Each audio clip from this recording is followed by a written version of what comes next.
qu'on vient de regarder. Oh, c'est comme ça que tu commences l'épisode. Le meilleur du pire, hors série 2. Quand même, présenter de quoi on parle. Oui. Ouais, Justement. mais au moins dire qu'on c'est un hors série. Merde. Oui. On sait même pas tout de suite qu'est-ce qu'on vient de regarder. Allez hop. Hors série ou quasiment hors sujet, comme tu l'avais dit. Quasiment hors sujet. Encore que. Pas trop, parce que justement j'ai trouvé une parade. Hmm. On l'a regardé The People vs George Lucas, un documentaire de 2010 d'un réalisateur suisse, Ouais, j'ai vu ça suisse aussi. qui s'appelle Alexandre, Philippe, Alexander en Ouais, anglais. c'était pas non plus un Suisse allemand ou je sais pas quoi. Ouais, non, ouais, oui, littéralement Suisse, comment on appelle ça Suisse roman. Suisse roman, voilà. The People vs George Lucas, donc qui date de 2010, donc un documentaire qui est un peu ancien, qui va sur ses 8 ans. C'est sûr qu'il a raté l'épisode reboot de la franchise Star Wars. Oui. Il y aurait de quoi leur faire en fait ce documentaire Ouais, finalement. en fait, il y aurait tout à fait de quoi leur faire ce documentaire, et c'est justement ça qui m'intéresse, c'est que ce film traite à la fois du meilleur et du pire. Ah donc C'est pour ça. effectivement on n'est pas. On peut jongler Ouais, un peu sujet. sur les deux termes, c'est-à-dire ça traite à la fois du meilleur et du pire, et c'est à la fois anachronique et très contemporain ce documentaire. Ça me fait mal aux cheveux tellement tu viens de les tirer là. Ouh là là. Ouh, j'ai mal à... Oui. Le capillotracté, c'était Valère le terme. Ah ok.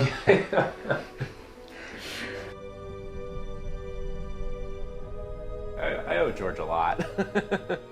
Not in a legal sense. George appeals to the child in everybody. That guy unlocked a generation's imagination.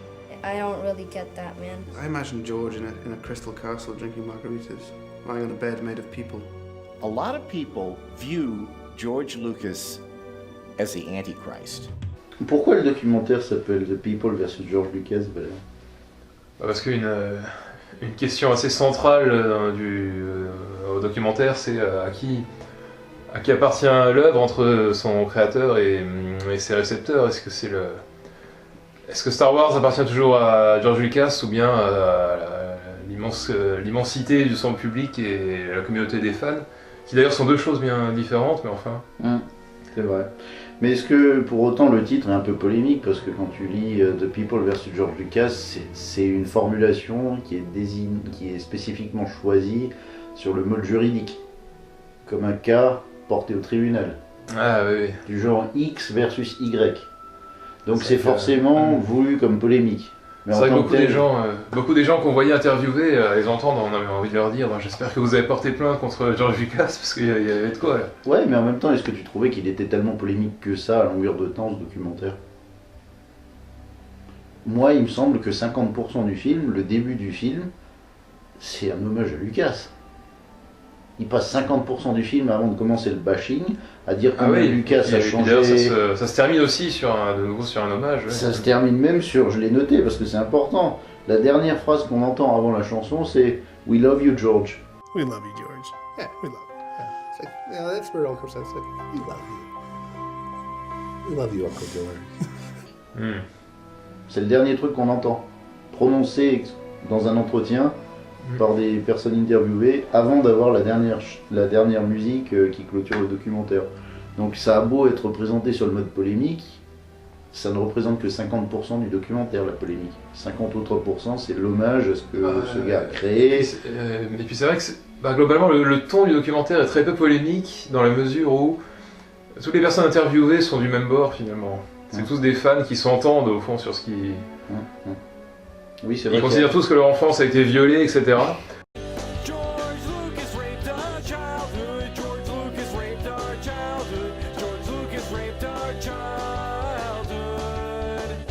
Et pourtant, ils ils disent George Lucas, allez, on t'aime bien quand même parce que t'as fait Star Wars.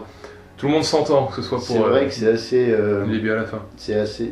Paradoxalement, il y a plusieurs voix, mais c'est d'une même voix, c'est-à-dire que il y a très peu de discordance entre les différents avis qu'on entend. Le documentaire cherchait pas à confronter les points de vue. Ou rarement, très ponctuellement. Heureusement qu'il y avait les deux critiques français un peu pédants. À la grosse au melon surdimensionné pour apporter un tout petit peu de nuance dans le propos. Oui, enfin, ça représentait que 2 avis après un enchaînement de 15 négatifs quand même. Maintenant, la question, est-ce que le fait que cette voix multiple soit quand même unique, est-ce que ça représente un espèce de consensus qui existe réellement, ou est-ce qu'il est vraiment allé chercher une partie de l'opinion tout en ignorant une autre grosse partie qui se retrouve réellement dans la nature? Moi, je crois pas. Je crois que ça représente un peu un consensus assez généralisé. Bon, il y aura toujours des voix un peu discordantes, comme par exemple les 2 critiques français. Donc imaginons si les 17 avis qu'on a eus représentent un petit peu l'avis général. Je pense que majoritairement, à 90%, on aura un avis qui convergera vers ces mêmes positions, et 2 ou 3 avis divergents sur des personnes qui ne partagent pas l'avis général, mais pour moi ça reste minoritaire. Ce que je trouve assez intéressant, c'est si tu analyses qui sont les voix discordantes, ou les voix plus nuancées en tout cas, sur le fait que Lucas a le droit de faire ce qu'il veut avec son œuvre, sur le fait que voilà, c'est pas si grave non plus, que les fans en font tout un paquet. Si tu analyses ces voix, on a des théoriciens du cinéma, donc les 2 français. On a une critique pour je ne sais plus quel média anglo-saxon, là, celle qui parle du Holiday Special justement. On a Neil Gaiman qui est quand même assez... qui pardonne assez à George Lucas en disant ben voilà, c'est son œuvre, puisque bon, lui-même en tant qu'auteur il a certainement dû faire face. Enfin, c'est les gens qui sont les plus proches d'un milieu professionnel de la création. Tu as les voix vraiment très majoritaires qui sont celles des fans un petit peu lambda comme tout le monde, qui sont plus accessibles, et au final les voix les plus nuancées ou les plus favorables à Lucas sont celles qui sont les plus proches de lui au final, ou les plus informées, les plus professionnelles sur la question. جورج لوكاس هو شيطان صغير جاء في ثوب ملك. J'ai pris quelques notes. Si on suivait tout bêtement le déroulé du documentaire et qu'on discutait de certains points que j'ai notés. Bah non. Bah non, mais mince. Bon bah je pars. Au revoir. Non, j'avais noté que le documentaire commençait tout bêtement en posant un postulat initial qui est le suivant, qui est que Star Wars est un phénomène, c'est quelque chose pour lequel les fans manifestent une passion débordante. C'est-à-dire qu'avant le générique, c'est ça qu'on voit. C'est un phénomène, c'est quelque chose qui passionne totalement les fans. Par quoi commence le documentaire après ça, après le générique? Il retrace le parcours de Lucas. Absolument. Et c'est quoi le parcours de Lucas, si tu devais le résumer brièvement? C'est un mec qui, jeune, était un fanat de bagnole. Ouais. Originaire de Modesto, en Californie. Ça porte bien son nom d'ailleurs, ce plaid. Qui ensuite s'est mis au cinéma et d'abord fait figure un peu d'ovni, un mec assez original, expérimental, qui avait beaucoup d'idées et d'audace. Très mauvais à l'école d'ailleurs, il a cherché son parcours pendant longtemps. Et après il a fait quoi? Il a réparé des voitures, c'est ça? Il a fait... il bossait dans son garage. Bossé dans son garage, ouais. Ces quelques premiers films ont remporté des succès d'estime, mais en restant assez confidentiels. Jusqu'à ça va quand même. Alors il a fait un film étudiant, THX 1138, une version courte, qui était son film de fin d'études à l'USC, Université de Californie. Il a fait la version courte de THX 1138. Ensuite, je crois qu'il a fait American Graffiti, un film qui a remporté quand même un franc succès auprès de la génération de l'époque, parce que ça leur rappelait, ça les renvoyait aux années 50, où justement il y avait cette jeunesse passionnée de voitures, de customisation de voitures, dans des quartiers, des villes un peu modestes, où justement tu n'avais pas vraiment d'échappatoire. Il a refait une version longue de THX 1138 avec Donald Pleasence, l'autre acteur dont j'ai oublié le nom, qui a joué dans Le Parrain, qui joue le consigliere. Robert Duval. Robert Duval, absolument. Et après ça, il a fait Star Wars, et c'est là que ça a explosé, effectivement, sa popularité. Même si, effectivement, il passait pour un ovni, comme tu le disais, Valère. Au départ, personne ne croyait en son projet, et tout le monde trouvait que c'était un gars absolument étrange qui sortait de nulle part. Même ses potes, quand il a montré ça en comité réduit là, avec Spielberg, Coppola, et puis il y avait qui d'autre dans l'affaire, mais enfin ils se sont foutus de sa gueule quand il leur a montré les premières images. Je crois que Spielberg lui avait dit un truc de l'ordre de « je sais pas ce que tu fais, Georges, je comprends pas ce que tu fais ». Donc le film est tourné malgré tout dans des conditions très difficiles. Il suffit de regarder n'importe quel documentaire ou making-of et on se rend compte à quel point il en a chié à l'époque pour pouvoir faire ce film.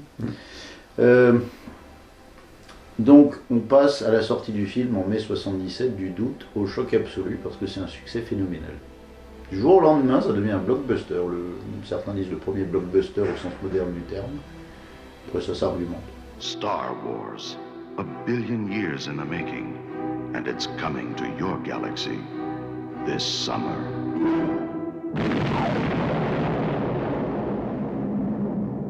Star Wars était l'œuvre d'un génie. Cette franchise était l'œuvre d'un génie. Si on sur une émission culturelle de plateau avec le... Oui, je t'avoue que Bernard Pivot a pas mal changé. Bouillon de la culture. Non mais c'est vrai en plus. Non mais si on prend le premier film, celui de 77, est-ce que pour vous c'est l'œuvre d'un génie ce travail? Qu'est-ce qui explique le phénomène? Trevor. Ben on est toujours connaissant, il va me repasser la balle, le salaud. Non, moi ce qui m'étonne toujours à chaque fois que je regarde un documentaire sur Star Wars, le phénomène que c'est, enfin, j'éprouve toujours des difficultés vraiment à concevoir le choc que ça a pu être. Tout le monde parle à chaque fois que tu vois un documentaire là-dessus et celui-là fait pas l'exception. Il y a toujours un mec qui dit « Oh, la première fois que j'ai vu Star Wars, que j'ai entendu les premières notes de musique, que j'ai vu l'espèce de panne de caméra qui donnait sur le vaisseau, je ne sais quoi, ça fait quelque chose. » Et au final, moi personnellement, bon, j'ai vu Star Wars bien après. Je me souviens même pas de la première fois où j'ai vu Star Wars. Je peux pas vraiment imaginer ce que ça pouvait faire pour les gens à l'époque non plus. Qui avaient pu grandir avec quand même des péplums, qui avaient pu grandir avec certaines choses.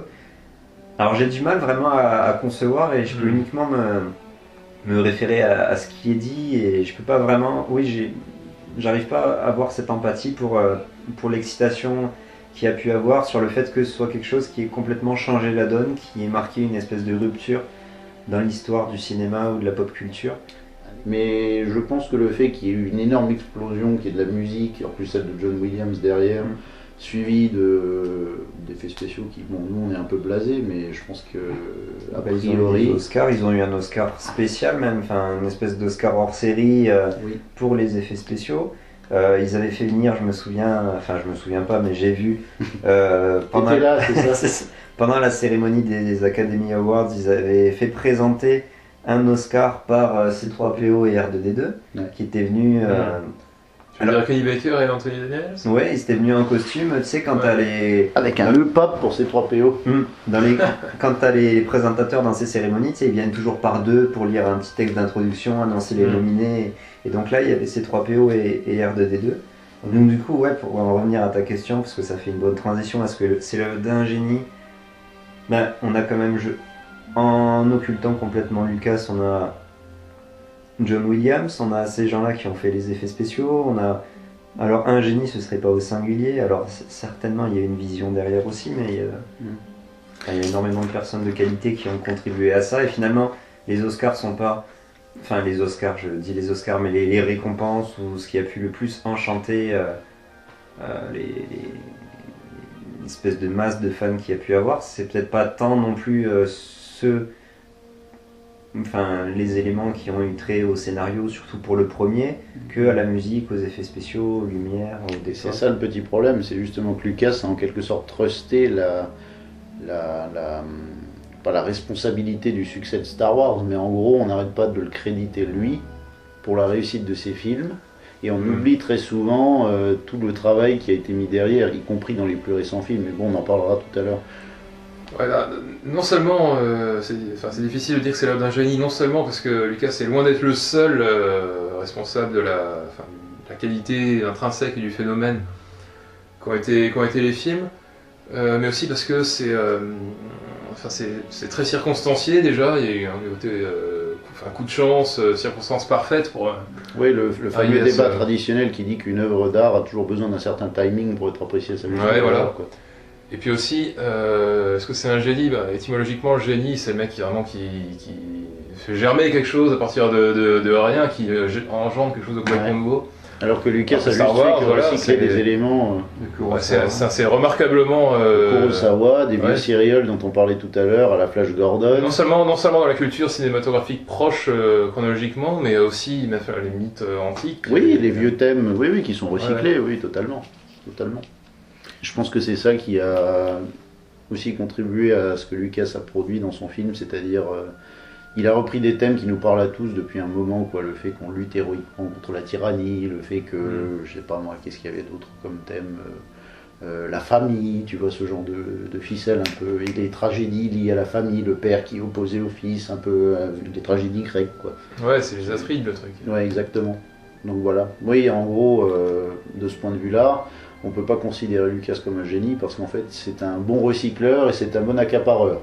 Alors, néanmoins, pardon. Oui, je nuance quand même quand tu dis Lucas trust le succès aussi d'autres personnes. C'est pas forcément vrai pour moi. Au sens où, sur n'importe quel film, tu vois ça. Tu parles plus souvent du réalisateur que de la personne qui est responsable des décors, de la personne qui est responsable des costumes, des maquillages, à la limite de la musique. Sur n'importe quel film, ce sera ça. C'est vrai, mais... Peter Jackson pour Le Seigneur des Anneaux. C'est vrai, mais l'effet en est décuplé du fait du phénomène qui est devenu Star Wars. Oui. Sur un film comme King Kong n'a pas eu sa franchise, il n'y a pas eu autour du King Kong de Peter Jackson, il n'y a pas un extended universe autour du King Kong de Peter Jackson. Star Wars, à l'inverse, c'est un truc qui existe depuis, quoi, on est en 2041 ans, en 2018, et ça a un effet démultiplicateur du fait de l'impact culturel que ça a eu.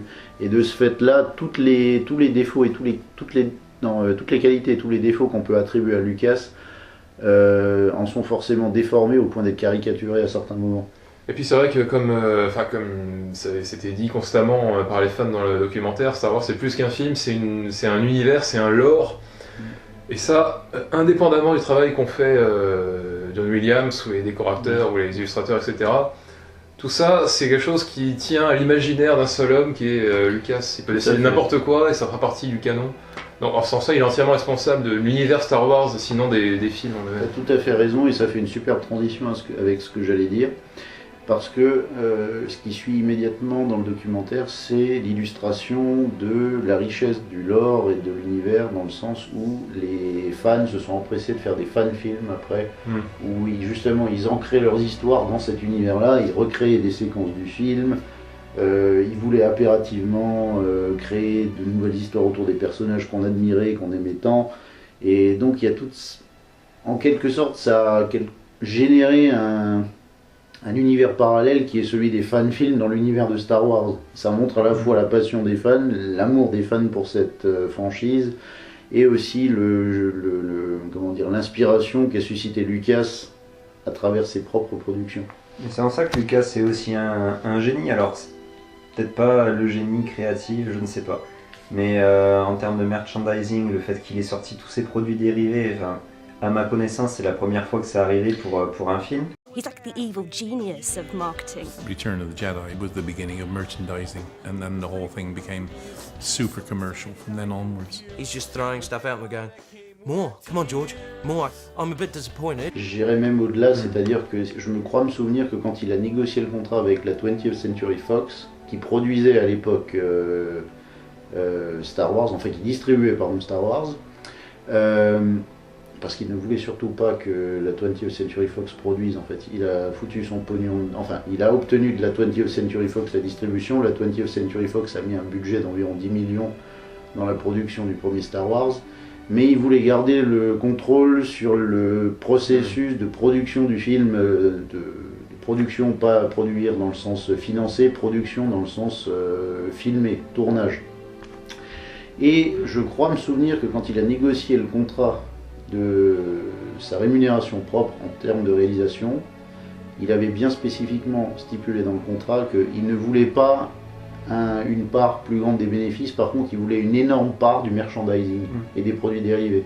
Et c'est là que c'est un génie, effectivement, comme tu dis. Parce qu'il a anticipé une tendance qui n'existait pas à l'époque, qui était le consumérisme lié à une franchise. C'est-à-dire qu'il y avait déjà des éléments dans les années 60 avec James Bond, les Beatles, on ne sait rien, même Batman avec la série de 66. Mais il a anticipé une tendance qui allait en s'accentuant au fur et à mesure des années. Et c'est pour ça que c'est un génie, un businessman de génie, en l'occurrence. Ça, le fait qu'il ait laissé faire aussi toutes ces fanfictions, ces fanfilms, le fait que certains créateurs auraient pu essayer d'apposer vraiment leurs pattes et tout contrôler. Lui, je pense pas que c'est ça qu'il ait voulu. Il a laissé l'univers s'étendre de lui-même.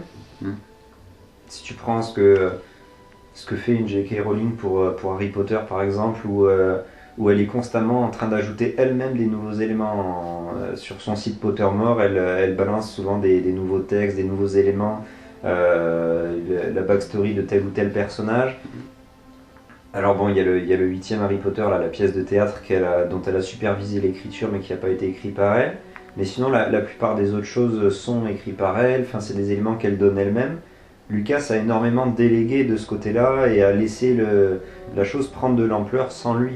En tout cas, j'ai cette... Et justement, tu parlais de du 8e épisode de la franchise Harry Potter, qui, si je crois bien, alors je ne l'ai pas lu, mais j'ai lu partout que ça a été extrêmement polémique et qu'il y a énormément de gens qui rejettent la pièce comme faisant partie du canon de la franchise Harry Potter.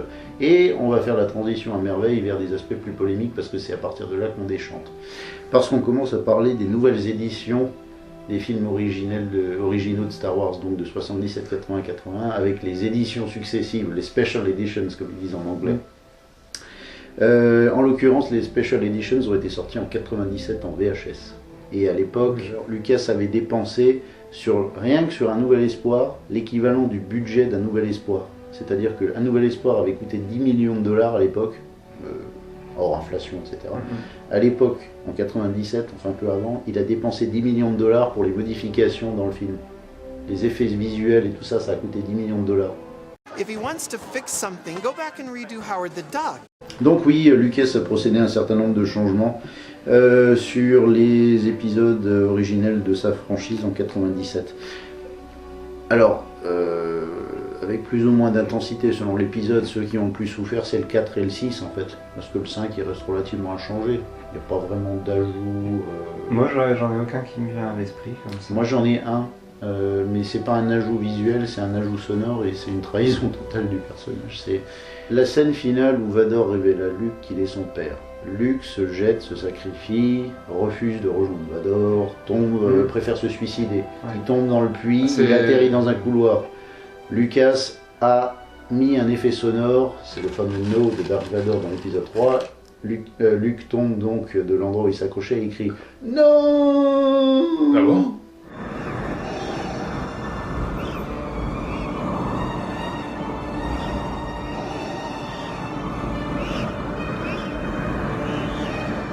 Come with me. It is the only way.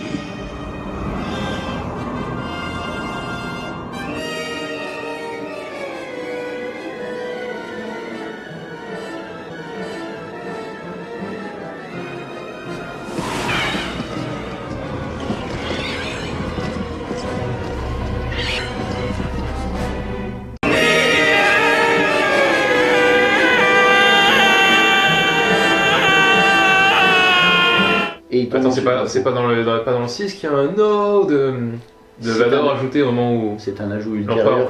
C'est un ajout ultérieur.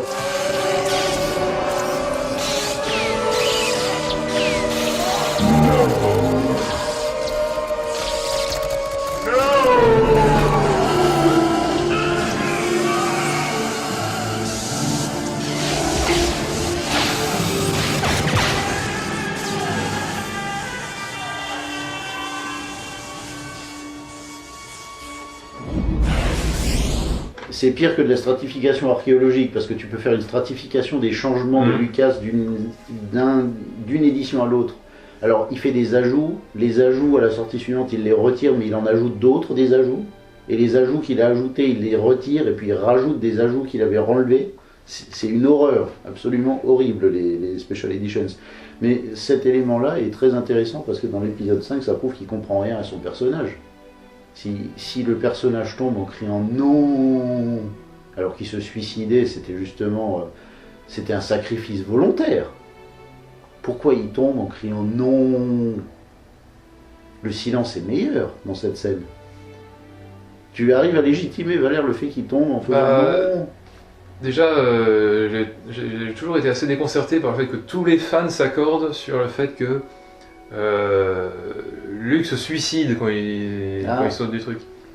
Bon, quand tu vois l'expression de son visage, il y a une espèce de sérénité comme ça, et c'est comme si il sentait qu'il n'était pas en train de se jeter dans la ligne pour se tuer, mais juste pour s'enfuir. Non, il avait la confiance dans le... Moi je le voyais plutôt comme l'acceptation de son destin, c'est-à-dire que hop, je vais mourir parce qu'il n'y a pas d'autre choix, je préfère me sacrifier de cette façon-là que de me sacrifier en allant du mauvais côté.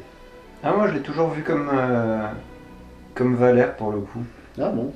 Mais du coup, les ajouts sont plus visibles dans le 4 et dans le 6. Les ajouts sont plus visibles dans le 4 et dans le 6. Alors, j'avais très longtemps pensé que des ajouts aussi minimes que simplement l'explosion des étoiles de la mort, ou au lieu d'avoir une explosion avec quelques petites étincelles dans les anciennes versions, tu rajoutes un halo qui part de l'explosion, tu sais, dans le 4 et dans le 6. Je préférais la version restaurée parce que je trouvais que ça avait plus de gueule qu'une petite explosion de pétard. Ouais, mais ils ont un point de vue extrêmement... du 14 juillet dans ton village. Ouais, mais ils ont un point de vue extrêmement intéressant dans le documentaire parce qu'ils disent mais cette explosion là, aussi moche soit-elle, elle a été réalisée par des mecs à l'époque, des artisans qui ont mis du cœur, qui ont réfléchi, ils se sont demandé mince comment on va produire cet effet spécial. Qui ont été récompensés. Qui ont été récompensés pour ça, qui plus est aux Oscars comme tu l'as dit tout à l'heure. Le simple fait de modifier ça avec des CGI ou des images de synthèse, est-ce que c'est pas trahir le travail de ces mecs et au final cracher dessus? C'est ce qui est dit dans le documentaire à un moment. Ce qui est un point de vue extrêmement intéressant auquel j'avais jamais pensé. Pour un élément aussi minuscule que ça. Non, c'est vrai. C'est vrai que je m'étais jamais posé non plus trop la question, mais... Ouais, enfin si c'est ça, on serait resté là, habité dans des cavernes sous prétexte que c'était vraiment un coup de génie de nos ancêtres d'avoir s'être réfugiés dans des cavités naturelles et que c'est vraiment sous de leur gueule d'avoir sorti pour fabriquer des immeubles. Si tu veux, tu vas pas reprendre les peintures du Moyen-Âge pour y ajouter de la perspective. Tu fais d'autres peintures qui avaient de la perspective. En te basant sur Qu'est-ce qu'il a fait violer le duc au 19e? Enfin, bon, justement, c'est tout le... Qui a violé le duc? Ah non, oui. Non, le viol, qui a osé? Ouais, il portait bien son nom, finalement. Ça, c'est une vanne que comprendra qui pourra. Hein. Non, mais violer le duc, je sais pas, il rajoutait avec quand même un certain souci d'esprit de l'époque, alors plus ou moins dévoyé. Dans sa tête, il était quand même à restaurer, à rendre justice, un truc. Ouais, mais il dévoyait beaucoup quand même. Hein. Comme la femme qui a restauré la fresque point de vue de maintenant, Jésus. ouais. Ouais, voilà, c'est ça, à l'état de l'historiographie actuelle et de... Ouais, voilà, avec nos critères, c'est de la trahison complète. Mais ça recoupe pour lui, c'est ça. Et ça recoupe d'autant plus ça que dans le documentaire, il soulève la question suivante qui est qu'est-ce qui est mieux, qu'est-ce qui est meilleur? Est-ce que c'est l'œuvre originale ou est-ce que c'est l'œuvre restaurée? Alors, l'œuvre originale, elle a son caractère un peu mythique, emblématique de c'est l'œuvre qui est sortie, donc c'est celle qui a marqué une génération, c'est celle qui est devenue mythique, c'est celle que voilà qu'on admirait des fans, des générations successives de fans face à une œuvre restaurée qui a sans doute l'air ou du point de vue visuel ou auditif qui est de meilleure qualité, a des améliorations, mais est-ce que ça fait pour autant de ces versions des versions meilleures? Et c'est là qu'on parle du meilleur et du pire. Ça fait penser, c'est peut-être un peu différent, mais par exemple comme pas mal de gens, je suis fan de Final Fantasy VII, ce qui m'a énormément marqué à l'époque, et le remake HD dont il parle depuis des années, qui je sais pas quand il va sortir, mais il paraît que il devrait sortir d'ici relativement peu de temps, je crois, si j'ai bien compris. Mais ça me semble sacrilège et je veux pas entendre parler de ce truc-là. Enfin, sacrilège, je sais pas, mais à mes yeux, le jeu aura perdu tout son charme quand on le ressortira. Ouais, ça te touche là où... Ouais. Alors, tu parlais des changements qui ont été faits et tu reprenais ce que je disais, c'est-à-dire que c'est le 4 et le 6 qui ont, entre guillemets, le plus souffert de ces changements. Le 6 qui est le plus souvent mis en avant, c'est la fameuse scène qu'on voit dans le documentaire d'ailleurs du palace de Jabba où on voit des créatures en CGI absolument immondes apparaître et chanter un rock Jedi matinée de Enfin, Valère, toi qui t'y connais mieux en musique, tu classerais ça dans quoi là, le Pucciu, Comagini, ce truc-là, là, tu le classerais dans quoi? Du space opéra. Ouais, enfin une espèce de jazz dévoyé, genre 52e rue, tu vois.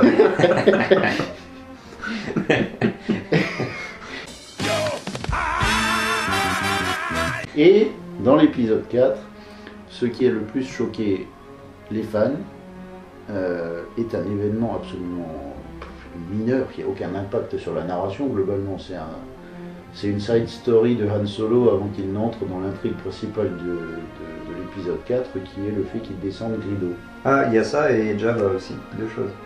Oui, mais Jabba n'était pas dans le film. La séquence n'était pas dans le film, c'est une scène supplémentaire qui a été rajoutée. Donc ça a moins d'impact. Par contre, la scène Han Shot First, ça a toujours été là. Et ça pose d'autant plus problème que du fait des Special Editions et des éditions successives, la scène n'a pas arrêté de changer.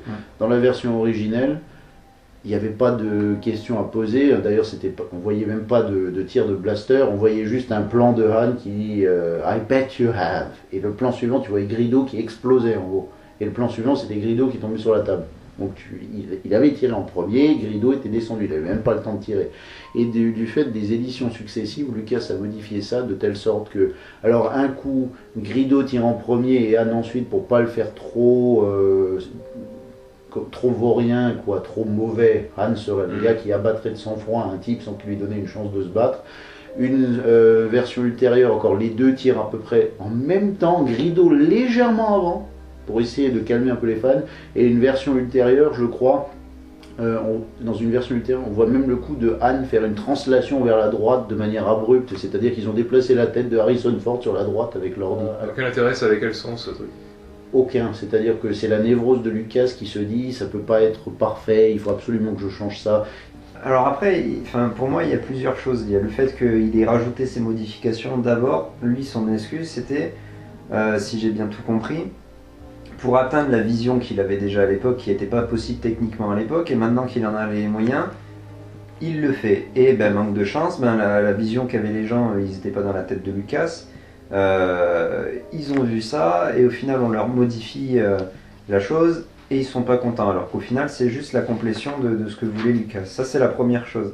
La deuxième chose, c'est qu'en modifiant certains détails qui pourraient paraître minimes, il est en fait tombé sur possiblement la communauté de fans la plus pointilleuse, la plus qui va faire vraiment le petit détail qui s'intéresse à l'extra, le nitpicking. Vraiment, qui va faire des backstories qui vont durer plusieurs livres sur un personnage qu'on voit à l'arrière-plan, donc forcément ça n'avait aucune chance de passer inaperçu et de ne pas faire scandale. Et la troisième chose, c'est que donc sur les modifications, le Han Shot First par rapport à Greedo, quand on dit il n'a pas compris son propre personnage, au final c'est son propre personnage, il en fait un petit peu ce qu'il veut. De quel droit est-ce que tous les fans connaîtraient mieux sa propre création qu'au final lui-même? Alors mais là ça s'argumente aussi, est-ce qu'il connaît vraiment ces personnages, est-ce qu'il les comprend vraiment? Il y a des moments, a fait ça moi j'ai plus l'impression que son point de vue change sur ces personnages. Il avait un point de vue en 77 et en 97 c'était plus du tout le même pour la sortie des 20 ans. Il s'est dit peut-être que Han Solo il est pas comme ça, finalement il est peut-être comme si. Il est pas comme si, il est comme ça, alors il est comme su. C'est ce qu'ils avancent en parlant du fait qu'il soit devenu père de famille et qu'il voulait que ce soit un petit peu plus gentil, effectivement. Ouais, mais en même temps ils argumentent aussi sur le fait que sa franchise s'appelle Star Wars et que dans une guerre où il n'y a aucune violence, ça serait un peu paradoxal, quoi. Il y a un autre point de vue qui est exprimé que j'aimais beaucoup et ça rejoint tout à fait ce que tu dis sur à qui appartient la franchise Star Wars et les films Star Wars.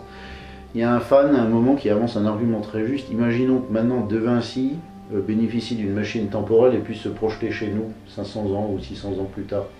Il se pointe et il nous dit je vais reprendre la Joconde. La Joconde elle est pas bien au Louvre et puis j'aime pas son sourire. Là, on n'a pas l'impression que c'est vraiment un sourire. Alors je vais le tracer, je vais faire un smiley à la place. Et je vais reprendre la Joconde et je vais la prendre, je vais la mettre dans ma maison parce que j'ai envie, c'est la Joconde. Est-ce qu'il aurait le droit? Est-ce que ça lui appartiendrait? Est-ce que ça n'a pas une symbolique ou une dimension culturelle telle que ça a transcendé la propriété intellectuelle de son artiste? Droit ou pas, de toute façon il pourrait pas parce qu'il y aurait 3/4 de japonais devant le tableau, donc il atteindrait jamais la salle. Mais alors maintenant, Enfin, en droit français, tu as toujours la... Encore une fois, c'est du droit français, mais tu as toujours plusieurs libertés sur ton œuvre. Je vous écoute, maître Garcia. Non, mais bon, le droit de repentir, voilà, l'inaliénabilité. T'as le droit de repentir, t'as le droit de retrait et de modification sur ton œuvre. Ça, c'est du droit français, je sais pas si c'est la même chose en droit américain. Mais voilà, il y a ce fait-là que tu peux déjà demander à retirer ton œuvre du marché si tu veux. Et tu peux la modifier, sortir des En tout cas, ce qui est sûr, c'est que ça n'existe pas qu'en France, parce qu'il y a des gens dans d'autres pays, des artistes qui ont fait ça. Oui, mais il y a une petite différence. Il y a une petite différence entre un film et une peinture, en l'occurrence. C'est ça, on aurait pu l'argumenter sur ce titre. La Joconde, il n'y a qu'un seul original.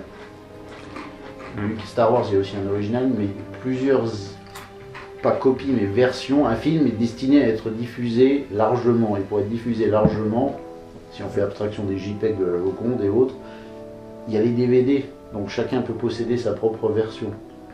Et donc, ce que j'entends par là, c'est que plusieurs versions d'une même œuvre peuvent coexister. Alors, De Vinci pourrait se pointer et nous dire, il y a la Joconde, je vais vous en refaire une, avec un autre sourire. Et vous aurez les deux versions, et pas modifier la version qui existait déjà. Lucas, lui, ce qu'il a fait, c'est la version qui existait déjà.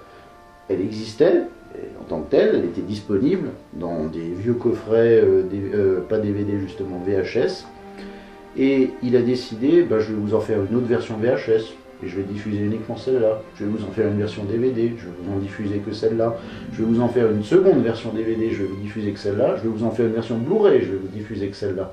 Et donc, plusieurs copies peuvent coexister. Mais si De Vinci modifiait la Joconde, il aurait modifié l'original, il n'y aurait rien à faire après. Sauf que là, Lucas, il y a différentes versions qui coexistent, et j'irais même jusqu'à dire que dans le documentaire, ils indiquent que la version originelle, il ne veut plus la diffuser. Oui, mais c'est ça. Parce qu'il affirme qu'il l'a perdue, enfin, qu'ils ont perdu le négatif. Au niveau propriété. Ils les ont détruits carrément. Oui, carrément détruits, je crois qu'ils affirment ça. Au niveau propriété intellectuelle, l'exemple le plus simple, c'est toujours celui des bouquins. Tu peux tout à fait, oui, selon ces libertés-là, tu peux tout à fait demander à ce que ton œuvre soit retirée, ton bouquin ne soit plus en vente, voilà. Alors ceux qui ont déjà acheté une copie, on garde leur copie, comme c'était le cas pour les VHS d'origine.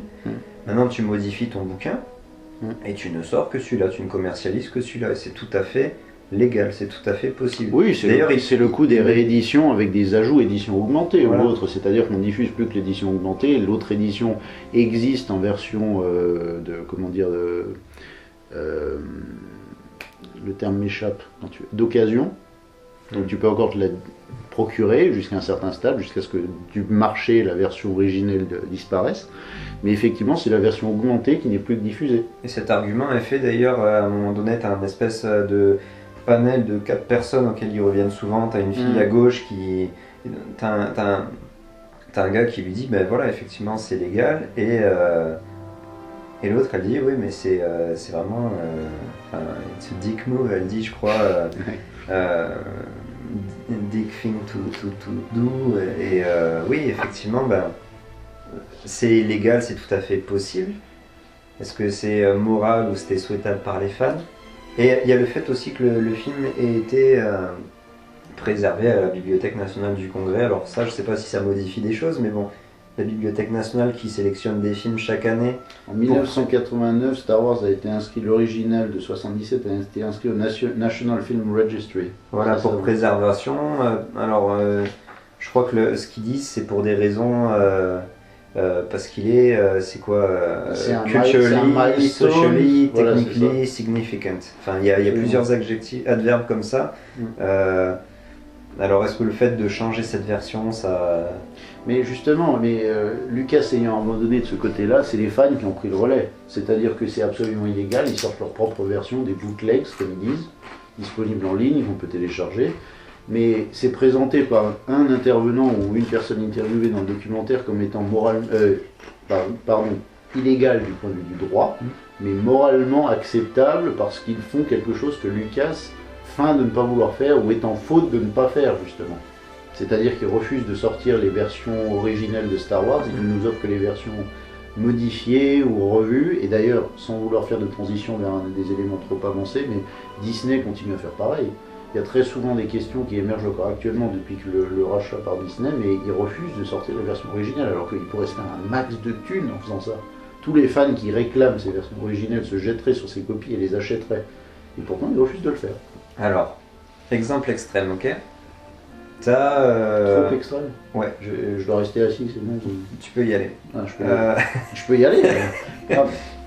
Non, je sais pas, je vais essayer de bien formuler ça. T'as des photos qui sont sorties pour un shooting, d'accord? C'est des photos de toi qui en révèlent quand même beaucoup, peut-être un petit peu. Pourquoi de moi? C'est un toi impersonnel. Ah! On va prendre l'exemple d'une femme parce que... Au hasard, Dominique Strauss-Kahn. Non, on va prendre, je sais pas, une mannequin, voilà, qui a posé un petit peu nue. Voilà, on voit tout, bon voilà. Elle veut que ces photos soient retirées d'internet.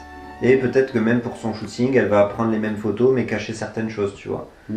S'il y a un fan qui dit « Ah non, on préférait la version originale parce que bon, voilà, ça nous faisait un petit peu... ou on pouvait se faire un petit peu plus plaisir sur ces photos-là. Je décide d'en mettre des versions illégales sur mon blog et d'inonder ça.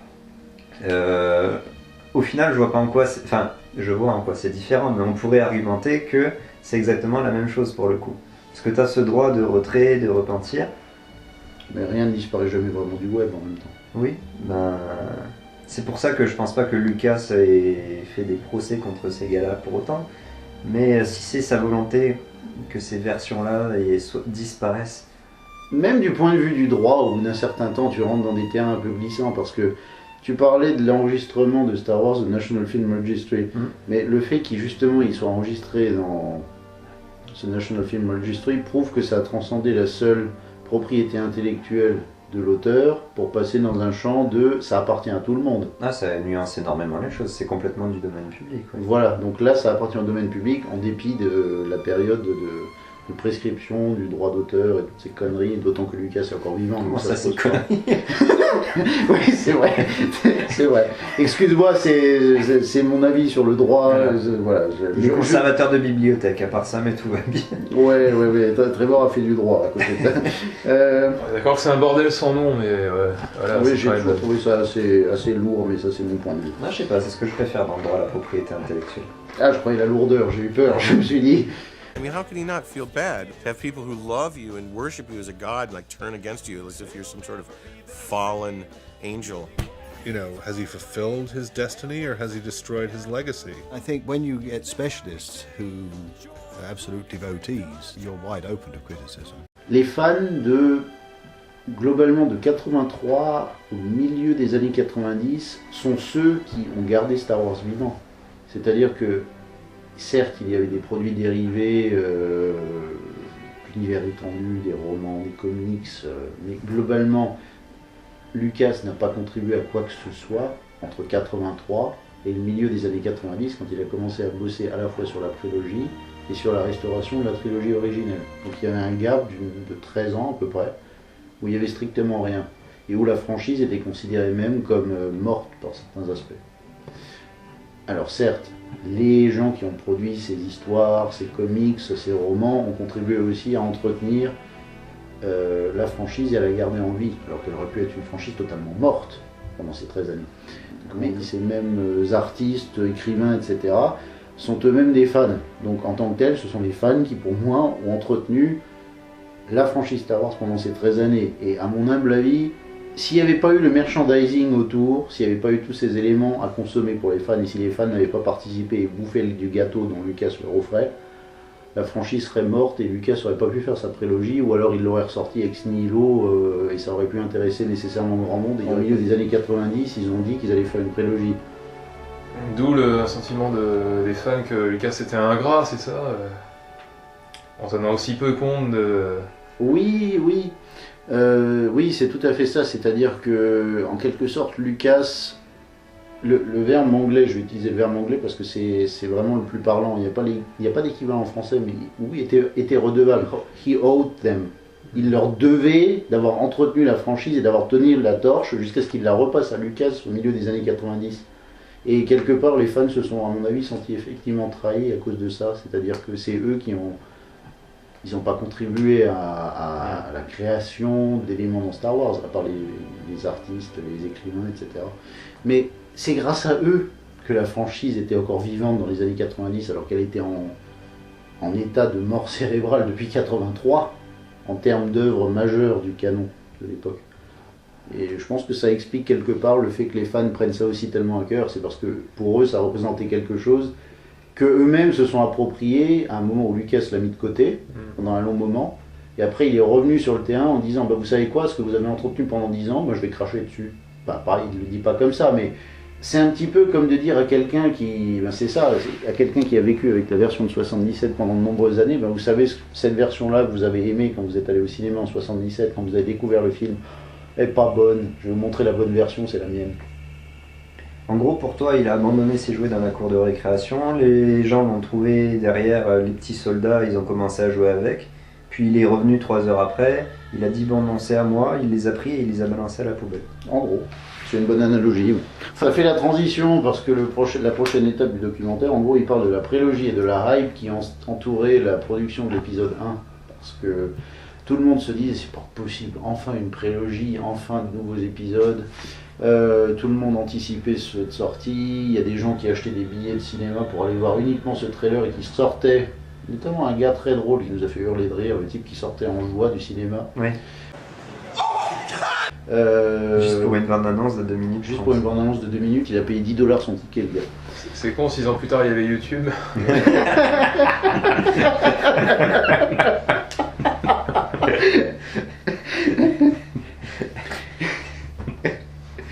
Joli. Et finalement, l'épisode 1 sort en mai 99 et les fans sont assez décontenancés parce que c'était quoi la raison principale? Dans l'opening crawl, ils voient des termes auxquels ils ne sont pas habitués, dont ils ne connaissent pas la signification. Ils ne connaissent pas la signification, même américains qu'ils sont. D'ailleurs, il paraît que le titre avait un peu déconcerté tout le monde, mais ils étaient quand même pas refroidis au point de. Enfin, la hype était quand même encore énorme. D'ailleurs, vous pouvez m'expliquer ça? Pour une fois, c'est moi qui ne comprends pas les choses. Trevor, arrête de se pour une fois, c'est. Arrête de se c'est ma prétention. Pour une fois, c'est moi qui comprends pas.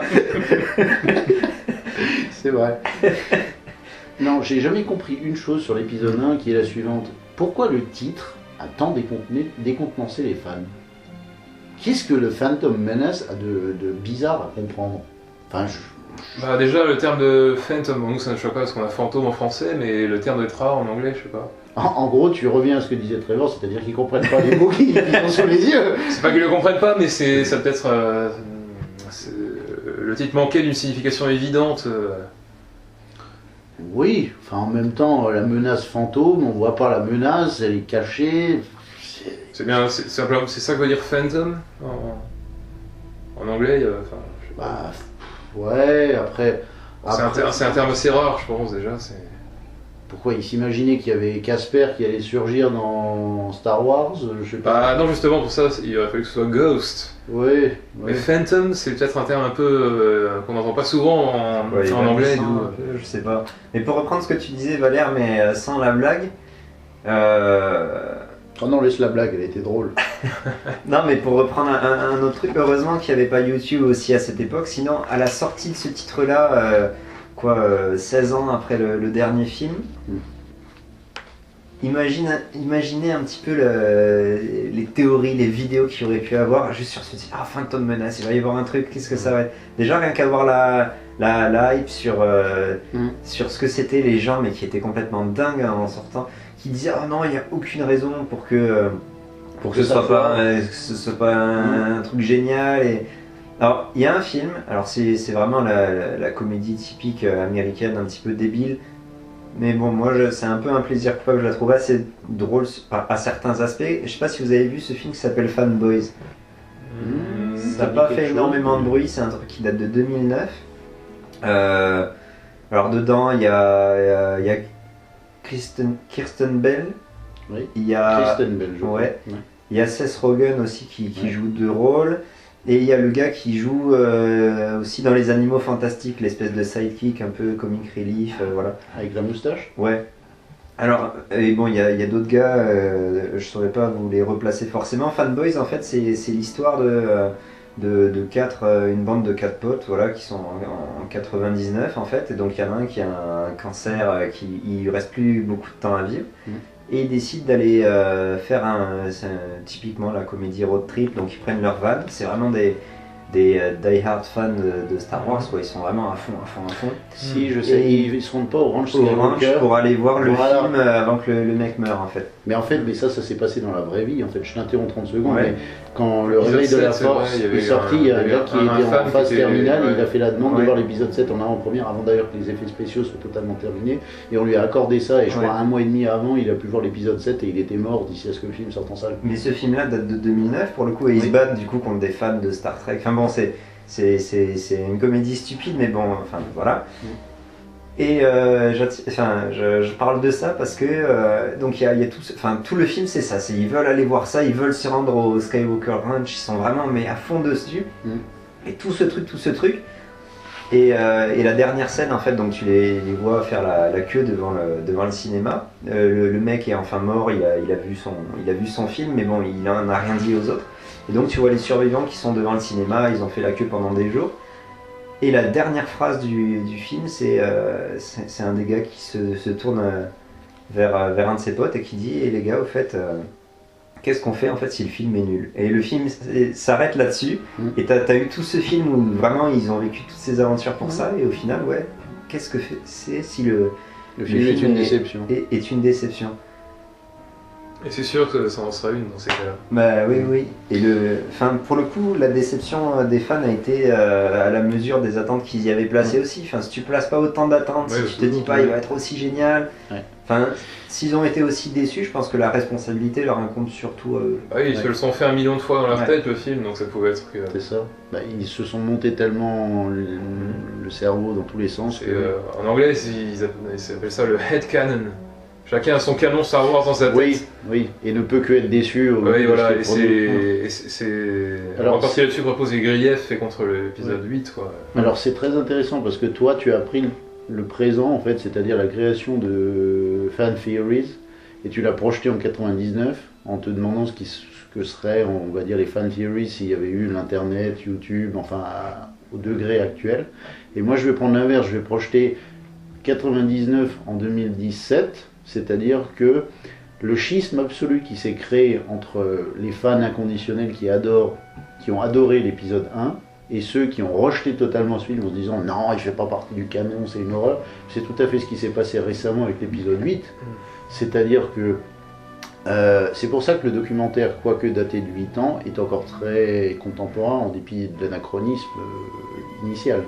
C'est-à-dire que ça trahit tout à fait le même ressenti qu'il y avait il y a un mois et qui continue d'exister à l'heure actuelle, c'est-à-dire qu'il y a des gens qui refusent éperdument que l'épisode 8 fasse partie du canon de Star Wars, au point qu'il y a des pétitions en ligne qui existent pour que Disney retire ce film de la commercialisation, des cinémas, ne le commercialise pas, ne le diffuse pas en DVD et le refilme en gros. Mais ce qui est assez fou, c'est que ce rejet-là s'est fait non pas sur le 7 qui était finalement le premier film de la trilogie qui avait été tourné 15 ans après les autres et les autres qui avaient été une vraie déception, donc tu pouvais te dire il y avait énormément d'attentes là-dessus, et au final le schisme c'est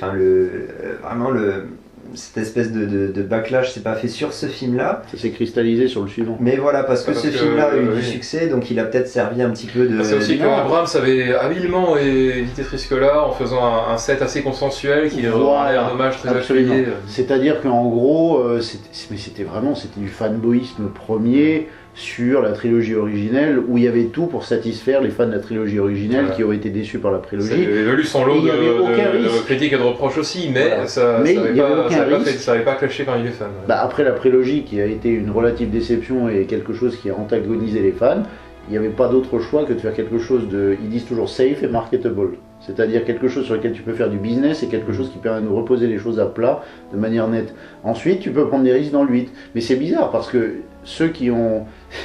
Sur l'épisode 7, il y a eu 2 avis. C'est-à-dire qu'il y en a certains qui ont adoré et il y en a d'autres qui ont trouvé que c'était trop semblable à l'épisode 4. Là, sur l'épisode 8, les mêmes gens qui trouvaient que c'était trop semblable à l'épisode 4 ou l'épisode 7, l'épisode 8, ils sont admiratifs parce que c'est enfin du nouveau. Et les gens qui trouvaient que l'épisode 7 était génial trouvent l'épisode 8 naze parce que c'est trop différent. C'est une totale inversion des rôles.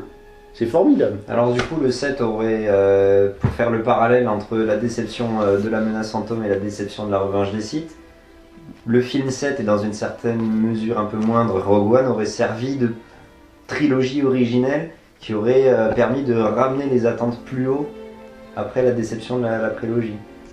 Rogue One, je pense qu'il est passé parce qu'une fois de plus, il créait pas quelque chose de neuf, il se raccrochait à l'épisode 4. Et il respectait... Moi, j'ai bien aimé Rogue One, et justement parce qu'il y avait ce respect scrupuleux de... On voulait pas que... jusqu'au simple fait de mettre des lentilles rouges sur le masque de Dark Vador, quoi. Parce que dans l'original, le masque de Dark Vador avait des lentilles rouges et pas des noires, et il portait sa tunique par-dessus les épaulettes. Et ça le faisait avoir l'air d'autant plus con, mais on met quand même ça par-dessus les épaulettes, même si ça a l'air con, parce comme que c'est... Comme le Stormtrooper Elvis. Comme le Stormtrooper Elvis, absolument, comme dans le documentaire.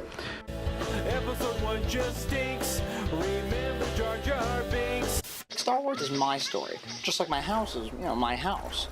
So if I want to paint my house green, even if everyone else thinks it should be red, guess what? I'm gonna paint it Jar Jar. People hate Jar Jar Binks. They hate him now. People are going to be looking at these films in 50 years, in 100 years. They're going to hate him too. When we're in retirement homes arguing about things, we'll be having a conversation about what went wrong with the Phantom Menace. Non, le symbole, une fois de plus, qui cristallise, parce qu'ils mettent beaucoup l'accent sur un élément en particulier qui est représentatif des tensions, c'est Jar Jar Binks. Le bien nommé.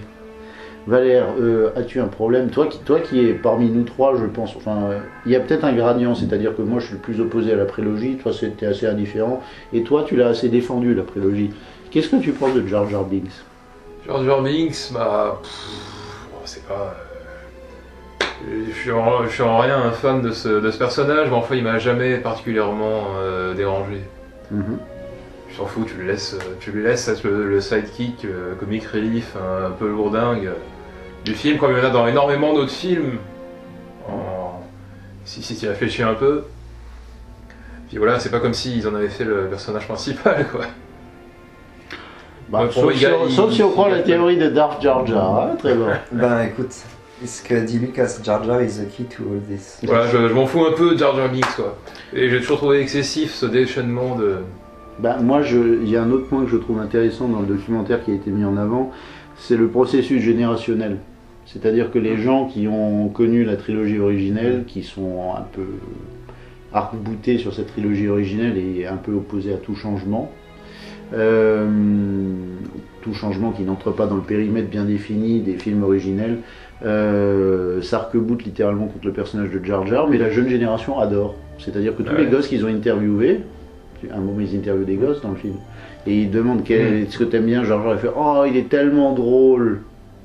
Les gamins adorent ce personnage. Moi il me semble que je l'avais peut-être trouvé drôle quand je l'ai vu ce film à la base. Alors maintenant oui je le trouve lourd, je trouve qu'il sert pas à l'histoire, voilà, jusqu'à la révélation finale qui fera de lui effectivement le maître de Dark Sidious.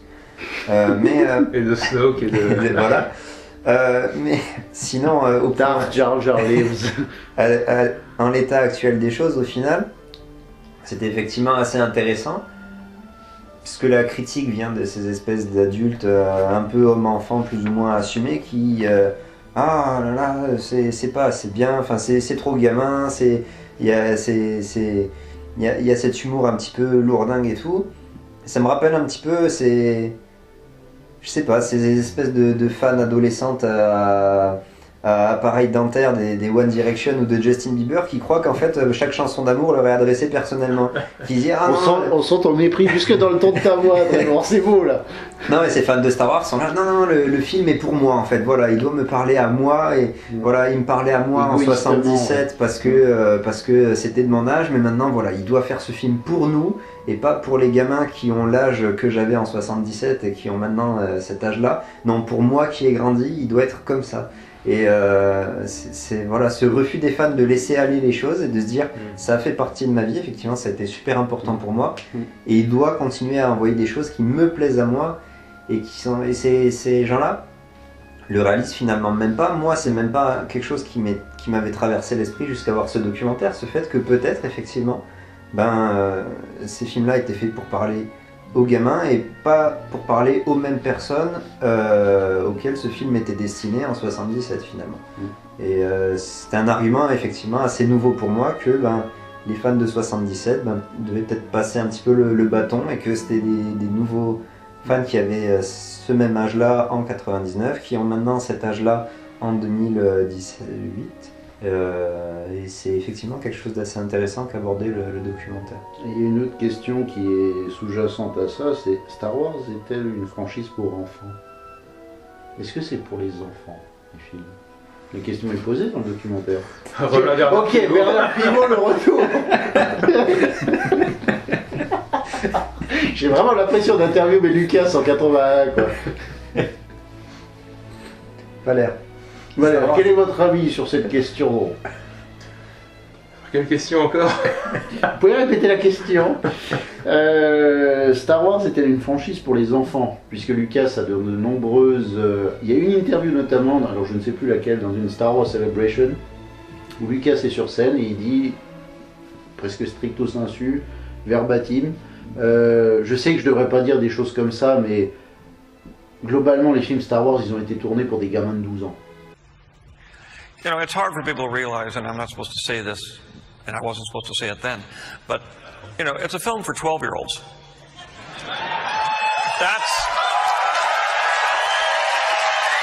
Est-ce que c'est ton avis? C'est des films qui s'adressent un peu à l'enfant qui est en chacun de nous, mais... Magnifique bottage en touche. Valère, c'est le maître de la langue de bois. Il y a un politicien planqué en toi. D'Ars langue de bois. Ceci dit, tu prends la... Il y a un Chirac qui sommeille en toi. Tu prends Un Nouvel Espoir à l'époque, énormément de choses, un gosse de 12 ans aurait absolument pas été en mesure de le saisir, de le percevoir là-dedans. Les innombrables références culturelles, puis même le contexte socio-politique sur lequel s'est bâti le phénomène et le succès, c'est quelque chose que par quoi les gamins ne pouvaient pas se sentir, ils n'avaient pas conscience de ça.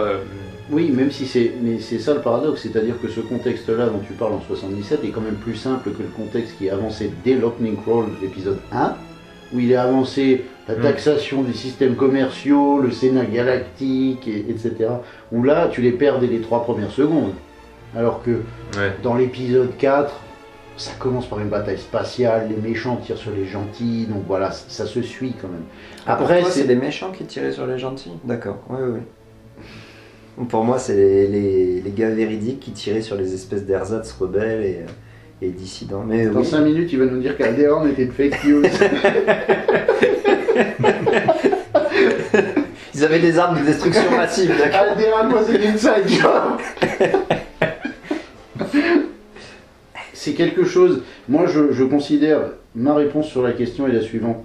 J'ai toujours considéré que l'excuse de Lucas, je ne sais plus si ça a été dit dans le documentaire ou pas, était un moyen de botter en touche pour légitimer des personnages comme Jar Jar, un peu bébête, quoi, bébé, tu vois. Le fait de dire que Star Wars est un film pour bébé, pour gamin en gros, c'est comme ça qu'il légitime le fait d'inclure des personnages avec des remarques connes, comme par exemple quand une monture lui pète à la gueule, ou qu'il marche dans le caca, tu vois, ce genre de truc.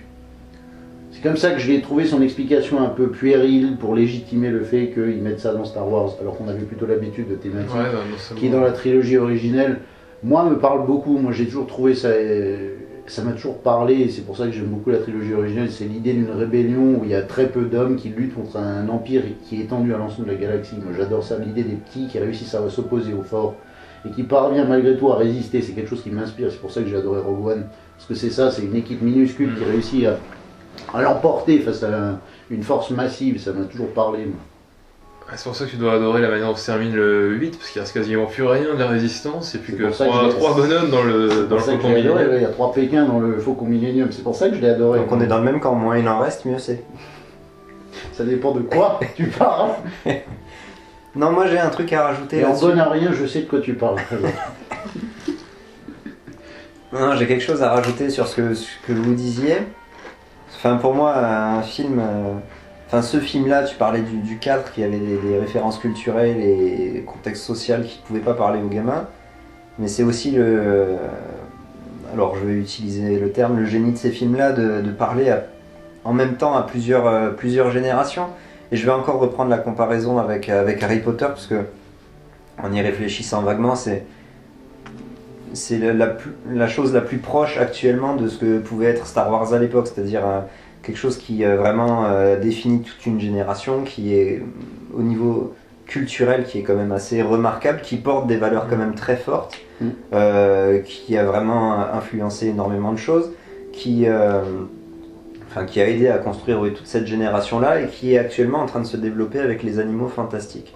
Et les animaux fantastiques, alors donc, on a ces gamins qui ont, typiquement notre âge, qui ont commencé à grandir avec Harry Potter, qui ont grandi en même temps que lui, qui ont vu le ton du livre et donc du film se noircir progressivement. Ouais, ça mûrit, c'est vrai que ça s'assombrit. Voilà. Et on retourne aux animaux fantastiques, qui même s'il y a un côté sombre, il y a un côté très... voilà, j'imagine qu'il doit y avoir des fart jokes dedans, il y a des comic relief, il y a des choses comme ça. Alors, il n'y a pas eu autant de... Enfin, on n'a pas autant craché sur Rowling pour les animaux fantastiques que ce qu'on a pu cracher sur Lucas pour Star Wars. Mais bon, il y a aussi ça un petit peu qui se passe. Et donc le fait que ces films-là puissent être faits à tous les niveaux. À toutes les générations. Toutes les générations. Alors où est-ce que je voulais en venir? Oui, au fait que... J'espère que tu le sais parce qu'on va pas t'aider. Pour les animaux fantastiques, moi ce qui m'a un petit peu gêné, c'était ce côté un petit peu trop gamin du film. Je me suis dit vraiment ça, c'est un film qui est fait vraiment pour les... Même le côté un peu marketing, la bestiole qui adore les bijoux. Ouais, voilà. À longueur de temps, tu voyais poindre la peluche qu'il voulait foutre dans les mains des gosses, quoi. Et finalement, Harry Potter, ça a été fait pour qui à la base? Oui, pour des gamins de 10-11 ans qui rêvaient d'aller à Poudlard. Qui n'aiment pas lire. Voilà. Aussi, Et de se dire ça, tu te dis, voilà, finalement Star Wars c'est aussi la même chose.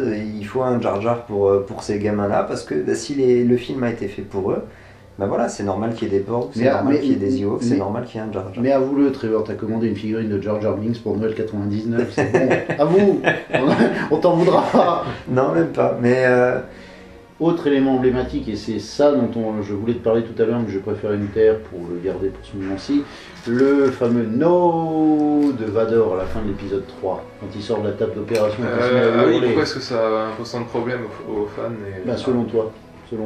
Qu'est-ce qui pose... je sais pas, le seul truc qui me venait à l'esprit, c'est que ça faisait trop écho au No, dont là je comprends beaucoup mieux qu'on l'ait décrié, dans le 6, à la fin, quand il soulève l'empereur. Ouais, voilà. Là d'accord, c'était assez malvenu, on aurait pu s'en passer. Et je pensais que dans le 3, ça irritait tellement les fans parce que ça leur rappelait celui qu'ils avaient tellement détesté dans le 6. Non, moi je crois que je crois que les... Enfin, j'en sais rien, il n'y a pas d'avis ultime.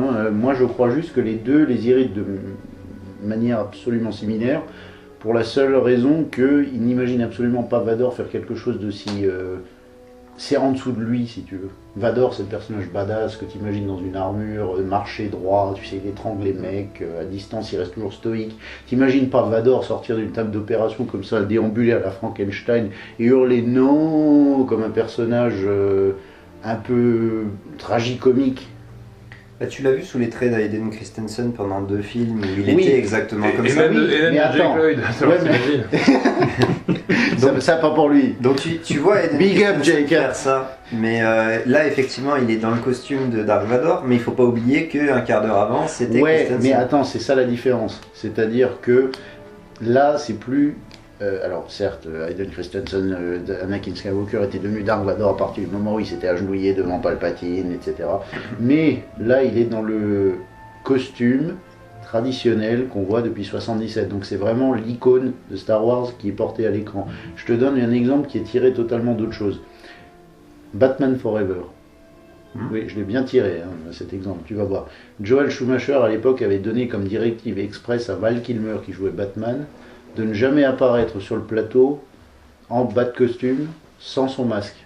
C'est-à-dire que sur le plateau, ils avaient un contrat qui stipulait que soit Val Kilmer devait être présent en tant que lui-même, donc en jogging, ou j'en sais rien moi, en tenue lambda sur laquelle il venait sur le plateau, en costume de Bruce Wayne, et s'il portait le bas de costume, il devait exclusivement porter le bas de costume avec la capuche, le gros truc là qui le faisait suer comme un gars dans un sauna japonais, quoi. Il ne devait absolument pas être vu sans ça, parce que sinon, voilà, c'était pas le personnage, il y avait quelque chose qui posait problème à voir Val Kilmer sans la capuche de Batman sur la tête en bas de costume en train de boire un Diet Coke, quoi, ça désacralise le truc. Un peu comme de mettre une balle de ping-pong sur une Pietà à la place de la tête de la Vierge. Je sais pas du tout à quoi tu fais référence. Magneto, Serge. It's like touching on something universal and sublime about just the human experience. Je le perçois pas comme ça, ce no de Vador, parce que cette scène, c'est d'autant plus clair que c'est mis en parallèle avec la naissance, enfin l'accouchement de Padmé qui donne naissance à Luke et Leia. Tu veux dire que c'est sa manière de... Au même moment, t'as la naissance de quelqu'un d'autre qui est Vador, tu vois, c'est lui aussi un nouveau-né qui pousse son premier cri. Ok. Mais donc... Non, j'avais jamais vu ça comme ça, c'est... Et puis, tu nous émeus, Valère. Et puis même sa démarche et le cri qu'il pousse sont pas si ridicules que ça, parce que déjà sa démarche, t'entends ça va un tremblement de terre à chacun de ses pas, donc c'est quand même le mec qui en impose déjà. Hein, je sais qu'on a que l'audio, mais là Valère est à deux doigts de nous refaire la scène. Dommage qu'on le filme pas. Et puis le no avec la voix de James Earl Jones, ça va quoi, ça va. Ouais, mais là j'argumente sur un autre truc. On a toujours tendance à dire que la VO est supérieure à la VF. On dit toujours la même chose, c'est-à-dire que les voix directement transcrites par le comédien quand il joue la scène sont toujours mieux que les voix interprétées par des comédiens français. Sauf pour Retour vers le futur. Et pour Pulp Fiction. Et pour Roger Rabbit. Et pour les épisodes 4 et 5, pour Han Solo. Et pour n'importe quel film de nanar qu'on regarde. Non mais ce que je veux dire par là, c'est que si tu prends en revanche la VF de ce moment-là, où il sort de la table d'opération, où il se met à hurler, je le mettrais en bout à bout, c'est très bien, la version VO et la version française.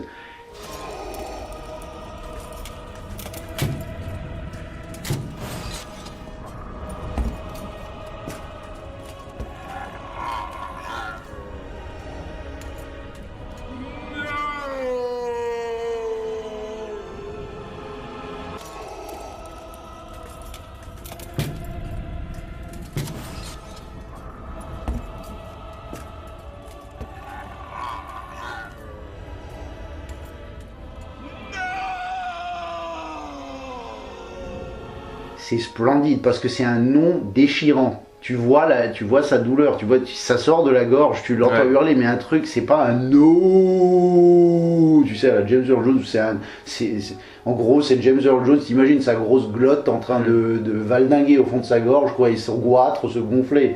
Là, c'est vraiment, non, Aminel, ce qu'il fait, c'est très beau parce que tu vas entendre le bruit de Vador quand il se met à hurler. Tu vois le déchirement, tu sens. Là, pour le coup, c'est meilleur que la version originale parce que tu sens le déchirement d'un type qui vient de perdre sa femme. Tu sens vraiment le type qui se rend compte qu'il a tout perdu et qu'il a plus rien, quoi.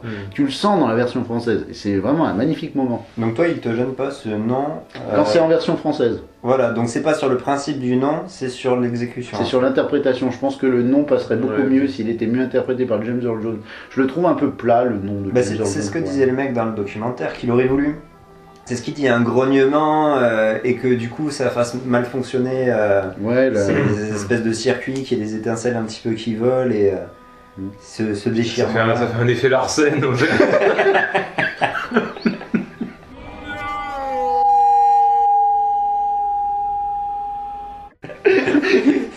Et après le mic drop, tu sais.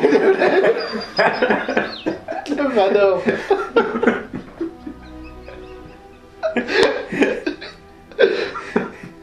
T'imagines, il arrache sa boîte, sa voice box, il la lâche, il avait Vador out.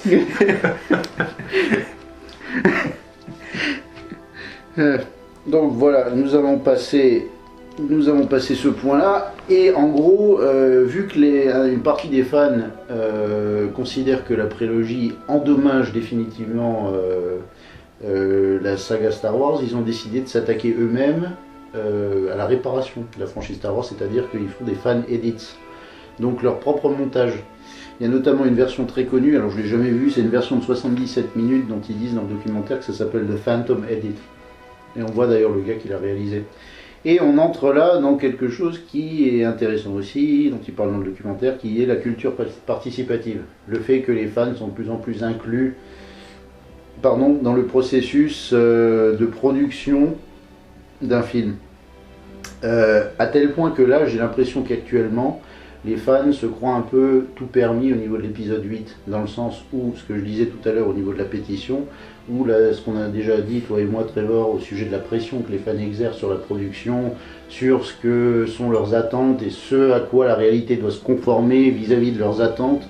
Tout ça met une pression telle que j'ai l'impression bientôt que les réalisateurs n'osent plus faire quoi que ce soit, ayant peur de poser le pied à gauche parce qu'il y a une mine, à droite parce qu'il y a un fan qui est en train d'hurler, à devant parce qu'il y a un fan qui est en train de planter un pieu dans le réalisateur. Enfin, ils n'osent plus avancer sans que ça soit quelque chose qui satisfasse les fans, et de fait j'ai l'impression que ça appauvrit le processus créatif parce que tu vas vers quelque chose de consensuel, et c'est pour ça que j'applaudis moi Rian Johnson d'avoir fait quelque chose qui va à l'encontre totale des attentes des fans, parce que beaucoup de fans considèrent que Rian Johnson leur a craché à la gueule avec ce film, parce que le simple fait que Luke Skywalker au début du film, après avoir eu 2 ans d'attente avec Rey qui lui tient le sabre laser à la fin de l'épisode 7, il prend le sabre laser, il le balance derrière son épaule. Ça par contre ça tient du génie pour moi. Le fait d'avoir su jouer avec ses attentes en ayant très bien conscience que tout ça montait, et à chaque fois surtout au regard de la hype qu'ils ont monté pendant 2 ans, comme tu disais, avec les théories de fans, où ça monte dans tous les sens et où ils savent plus où donner de la tête et où ils se disent que Rey est la fille de Jar Jar Binks et de Boss Nass, enfin tu les entends parler et t'as vraiment l'impression que c'est des gamins qui n'ont pas eu le jouet qu'ils voulaient exactement pour Noël, tu vois, limite ils en pleurent devant leurs vidéos YouTube, ils sont là, mais Luke est pas comme ça, mais il aurait jamais fait ça, il aurait jamais balancé ça, il aurait pas ci, il aurait pas ça, et donc cette espèce de fan un petit peu chouinant se transforme en fan agressif qui voilà, commence à être en colère. Oui, vraiment un enfant gâté, quoi, un enfant pourri gâté. Ouais, parce que moi ça me fait penser à toute cette saga, alors bon, moi, enfin, c'est pas un secret que je déteste vraiment cet aspect hype, voilà, c'est ces fans qui sont gavés à la pop culture, qui exigent que tout leur est dû, même s'ils découvrent les choses 15 ans après, ils viennent de découvrir ça, ça y est, ils s'en emparent. Oui, les fans arrivistes, tu veux dire. Voilà, donc ça m'amène vers le Trône de Fer, et donc la série qui en est dérivée, Game of Thrones. Où, et c'est un exemple qui est un petit peu différent, mais il a quand même des choses à voir. C'est-à-dire que George R. R. Martin, l'auteur du Trône de Fer, a l'habitude de faire mourir des personnages assez attachants. Ce à quoi ne s'attendaient pas évidemment ceux qui ont regardé la série pour la première fois sans du tout connaître l'histoire. Parce qu'on leur a dit que la série était bien, super, c'est génial, voilà. Et là, il y a un personnage qui meurt, un deuxième personnage qui meurt. Et l'auteur a reçu des lettres de menaces. Suite à la série, mais pas suite au roman. Suite à la série, alors que le roman était sorti 15 ans avant. Donc déjà, allez vous faire voir par rapport à ça. Mais surtout, de quel droit est-ce que le fait que vous aimiez la série... Enfin voilà. Même chose avec Harry Potter d'ailleurs. Avec Harry Potter. C'est exactement ce que j'allais dire, c'est la même chose avec Harry Potter. Il y a mais plein après... de fans des films qui n'ont même pas conscience que c'est avant tout une saga littéraire. Il y a aussi ça, c'est-à-dire, bon après c'est un débat, ça détourne vers un autre débat, je te laisse continuer dans 5 minutes, mais c'est aussi qu'est-ce qui est la meilleure. Allez, encore une demi-heure et c'est encore une demi-heure, c'est bon. Non, en gros, Salopard, merci Valère. Non, en gros, c'est quelle est la meilleure porte d'entrée vers une franchise, tu sais, c'est-à-dire tu peux rentrer par les films, tu peux rentrer par les bouquins, mais est-ce qu'il y a vraiment une manière, une bonne manière et une mauvaise manière de rentrer dans une franchise, tu vois. Ça c'est un autre débat, mais c'est quelque chose qui est aussi soulevé par ça, je te laisse continuer. Tu vois, ça fait moins de 5 minutes. Oui, tout à fait. Oui, donc ce que je veux dire, en quoi est-ce que le fait d'aimer une franchise, ça te donne le droit d'aller devenir violent envers le créateur sur la manière enfin, sur les choix qui sont faits, les personnages qui meurent, les personnages qui vivent. Ou même les fans entre eux. Voilà. Il y a certains qui sont agressifs. Il y a des vidéos YouTube qui existent avec un ratio de likes et de dislikes, mais absolument horrible, simplement pour l'expression d'un avis tout à fait bête. Voilà, mais enfin, je veux dire, si le gars a envie de mettre des midi-chloriens, voilà. Si le gars a envie... Alors, je suis l'avocat du diable parce que c'est pas des choses forcément qui me plaisent, ou... Enfin, voilà. Mais, techniquement... écoute, ça me plaît pas, c'est pas... Un avis envoie un autre. Voilà. Et si ça me plaît pas, voilà, c'est son choix, il a fait ça. Je vais pas demander à ce qu'il retourne son film pour que le film me satisfasse. Et ça, je suis sûr que pour le Trône de Fer, puisque la série télévisée a pris de l'avance maintenant sur les bouquins, parce qu'évidemment, il fallait faire du pognon, que l'auteur adore prendre son temps. C'est surtout que l'auteur adore prendre son temps, je pense, non? L'auteur L'odeur adore prendre son temps. Tu sais des trucs sur le George R. R. Martin que j'ignore. Ah oui, il suffit de le voir. Bon, et l'auteur adore prendre son temps. Il peut passer 5 ans ou 6 ans pour écrire un livre. Et à mon avis, il va faire des choix D'ici là, la série sera déjà terminée, ça va pas plaire aux fans qui vont dire ah il est nul ton truc parce que ben voilà. Alors que ben non, c'est son œuvre, elle avait commencé même avant que tu aies conscience qu'elle existe à cause d'une adaptation télévisée. Voilà, respecte ça et tais-toi quoi, ferme juste ta gueule. Voilà, c'est ça, soit t'aimes pas, mais enfin qu'est-ce qui te donne le droit d'aller faire des pétitions pour que le truc soit pas commercialisé? Qu'est-ce qui te donne le droit d'aller oui, tu peux retourner tes scènes et tout, mais d'aller commercialiser, distribuer ces films-là, enfin je sais pas, moi c'est quelque chose qui me gêne profondément. Je vais reprendre ce que tu dis, mais je vais l'appliquer cette fois à George Lucas. C'est-à-dire qu'il y a un élément aussi qui est mis en avant dans le documentaire, c'est le fameux Star Wars Holiday Special. Le fameux Star Wars Holiday Special qui est décrit dans le documentaire comme étant, en gros, le péché originel de Lucas par rapport à la trilogie, même l'original de 77, parce que le Star Wars Holiday Special, je crois qu'il est sorti en 78, ou bah non, à Noël 77, tout bêtement. Il est sorti en mai 77, Star Wars, le Holiday Special est sorti en 77, à Noël. Et donc, en gros, c'est décrit comme l'erreur originelle de Lucas par rapport à sa franchise, le moment où il a un peu... où il a fait une bévue, où il s'est dit « Ouh, là je suis en train de flinguer un truc que j'ai lancé qui fait du pognon, il vaut mieux que je me mette en retrait ». Et il y a une fameuse citation qui dit qu'en fait Lucas, s'il pouvait, il prendrait un marteau et il flinguerait toutes les copies qui existent de ce documentaire, pas de ce documentaire, de ce Holiday Special. Et donc Lucas a tout fait par la suite pour s'assurer que le Holiday Special soit rayé en quelque sorte du canon qui existait à l'époque. Donc en gros le Holiday Special n'était pas dans la continuité de Un Nouvel Espoir, qui ne s'appelait pas d'ailleurs comme ça s'appelait Star Wars tout bêtement, et de l'Empire contre-attaque. Donc il ne s'était pas passé le Holiday Special entre ces deux films.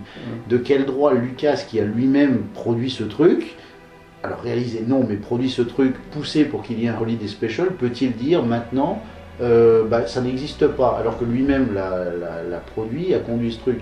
Alors, il a le droit de repentir, enfin. Il a le droit de repentir. Voilà, il y en a qui ont retenu des choses de ma leçon. Professeur Garcia. Non mais le fait de ne pas assumer une œuvre, oui, c'est quelque chose que Jane Austen même a ressenti avec Mein Kampf. Elle l'a publié sous un pseudonyme. Elle a fini par le commercialiser, ça a été plus grand qu'elle, mais finalement, voilà, si tu assumes pas quelque chose, tu le produis sous un pseudonyme. Elle a une pilosité un peu surdéveloppée. Voilà. Non, c'était juste pour sortir ça que je t'interrompais. Continue. Le point Godwin aurait été atteint, mais au bout de à peu près 1h10 de vidéo. Ah non, ils s'en sont chargés dans le documentaire avant même que la vidéo. Ouais, autre transition. Ouais, je voulais parler d'un dernier point avant de terminer, qui est que il est dit à un moment que Lucas a la volonté de tout contrôler. Il est comme un parent qui a peur que son gosse se fasse mal et qui l'observe et qui est tout le temps derrière lui pour s'assurer qu'il ne soit pas autonome.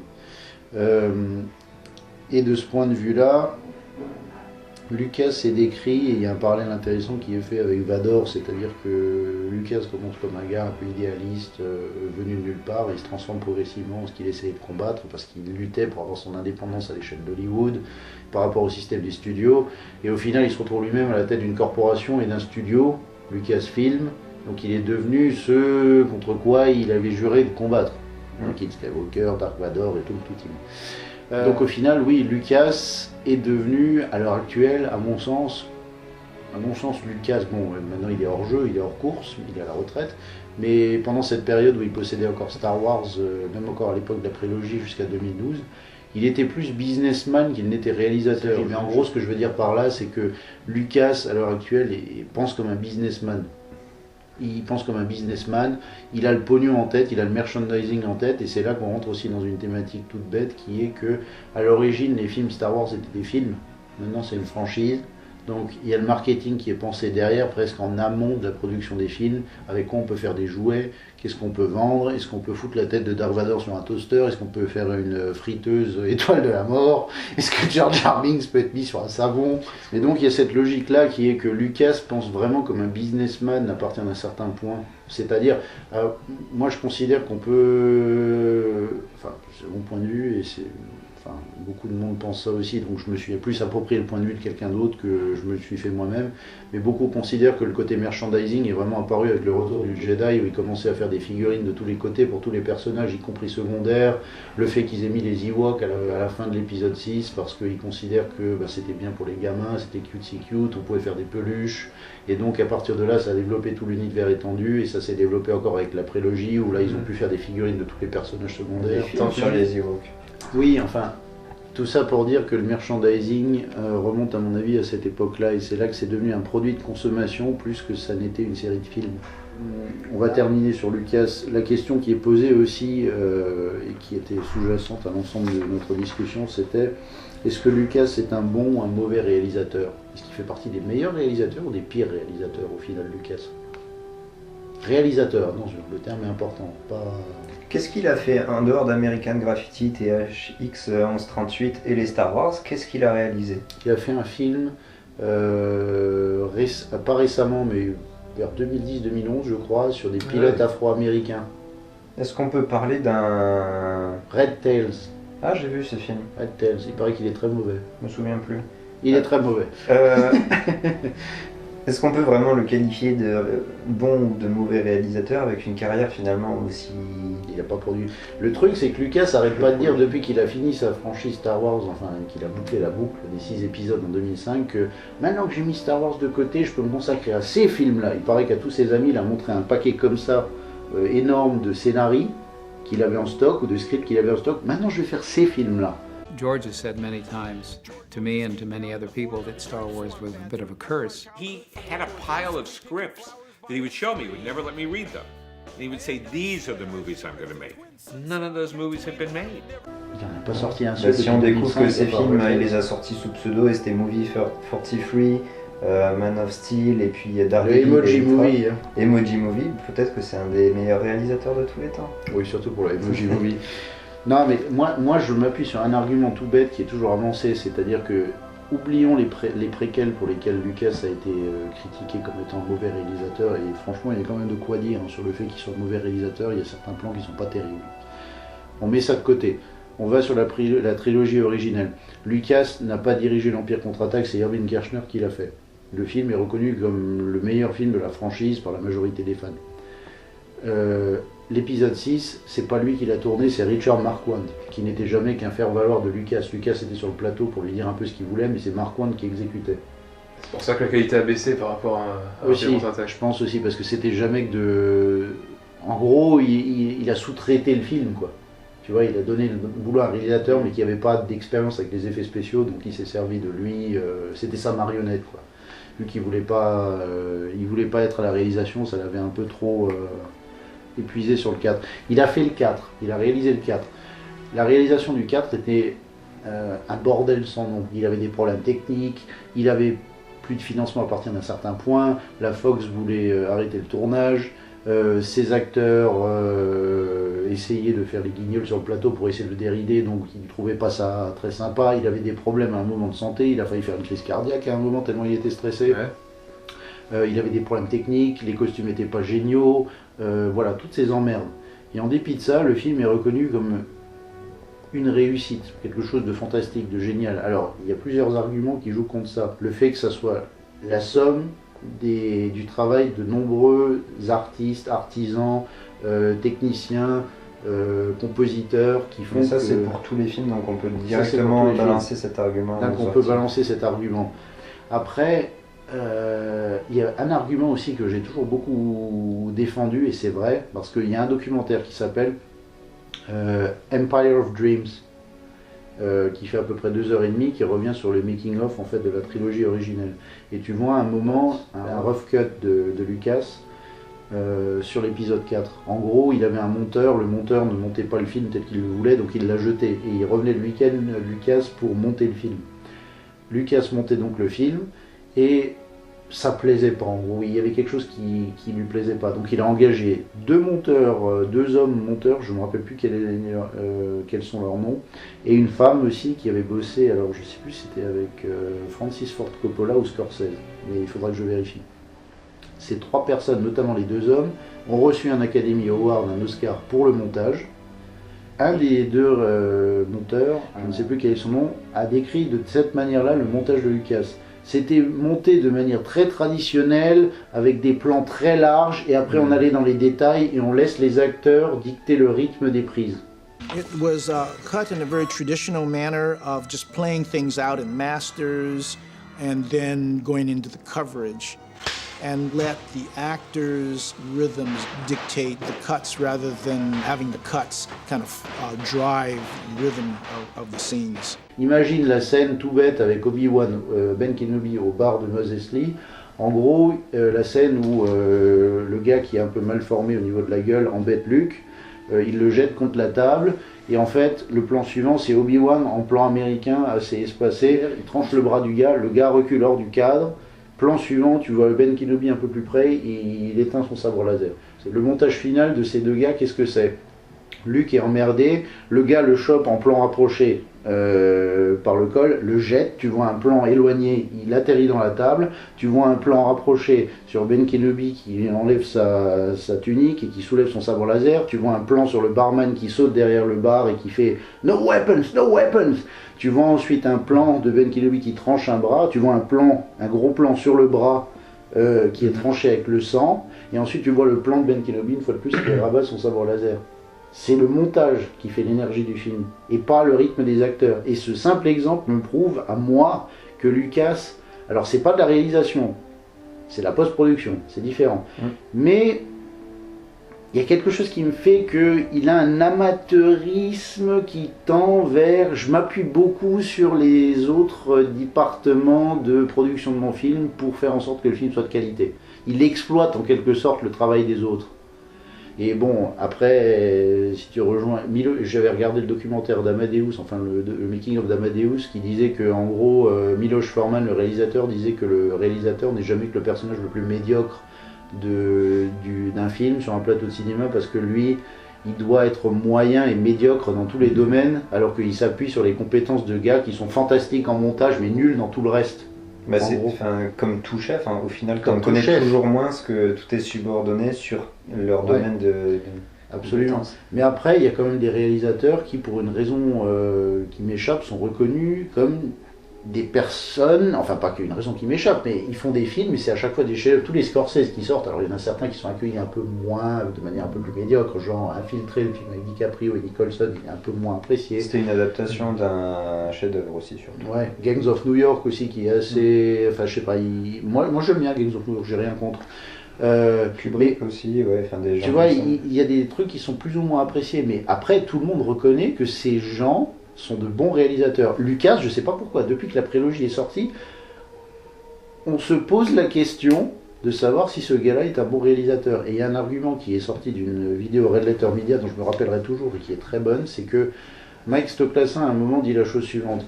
En gros, Lucas a fait que l'épisode 4, enfin le Star Wars originel. Après ça, il n'a plus rien fait, parce qu'il était juste au conseil. Il faisait du conseil artistique, du conseil technique, en disant est-ce qu'il ne faudrait pas faire ci. Irving Kershner a dirigé le film, Mark Wan l'a quand même réalisé, en dépit du fait que c'était un réalisateur en sous-traitance. Et en gros, Stoklassin a avancé l'argument suivant, qui est que pendant 13 ans, il n'y a plus rien eu. C'est-à-dire que Lucas n'a plus fait un seul film. Il a produit des films. Il a produit les Indiana Jones, il a produit, je crois, Howard the Duck aussi. Mais il a pu tourner un truc jusqu'à 97 quand ça a commencé le tournage de l'épisode 1. Et en gros, Stoklassin considère que Lucas, pendant toutes ces années, il a été célébré comme le grand réalisateur de cette franchise. Et au final, il savait quelque part que c'était pas tout à fait vrai. Qu'il s'était appuyé sur le boulot des autres, que c'était les autres qui avaient fait le boulot et qu'il avait tiré le crédit pour ce boulot. Et en gros, à l'intérieur, il y a comme une petite boule qui commençait pas de rancune, mais du genre... Ah, finalement, c'est pas vrai. C'est pas vraiment moi qui ai réalisé ces trucs. Et en gros, quand il a commencé la prélogie et qu'il a voulu tourner les 3 films, il a voulu se prouver à lui-même qu'il était capable de faire un bon film. Tu vois ? Et qu'il s'appuyait pas uniquement... L'Empire contre-attaque est reconnu comme le meilleur film, mais c'est pas lui qui l'a tourné, c'est Irving Kershner en énorme majorité et sans conseil de Lucas sur la réalisation. Et donc, il avait envie de se prouver à lui-même qu'il était capable de tourner un bon film. Et ça a d'autant plus nourri sa rancœur quand il a vu que les fans lui ont balancé à la gueule qu'il était mauvais réalisateur. Moi, cet argument-là, je le garde toujours dans un coin de la tête parce qu'il n'est pas mauvais. Tu vois, le fait que Lucas doute de lui. Mais moi, je sais pas, sur le fait que Lucas soit un bon réalisateur, je suis Un bon businessman, ça aucun problème. Marketing et tout ça, il est fantastique là-dessus. Il a sa société, il s'en est sorti, il a créé un empire massif. Ah, immense businessman. Réalisateur. L'impression que ça me fait, je suis loin d'être aussi cinéphile et connaisseur que vous là-dedans, donc j'aurais beaucoup moins en termes de jugement esthétique, etc. Enfin, c'est pas vraiment à ce niveau-là que je me situe, mais l'impression que ça me fait, c'est que la réussite absolue en tant que réalisateur de Lucas, c'était donc l'épisode 4, qu'il a tourné, on le disait tout à l'heure, dans des circonstances vachement particulières, budget coupé, acteurs qui étaient tous contre lui, circonstances complètement qui se dégradaient, le mec avait passé lui-même à frôler la mort, etc.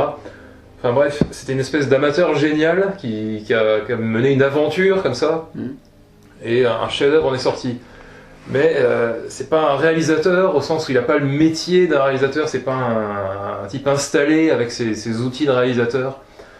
Voilà, c'est un mec qui a eu un coup de génie dans des circonstances un peu auréolées en plus d'un côté maintenant mythifié. C'est une espèce d'aventure menée avec des...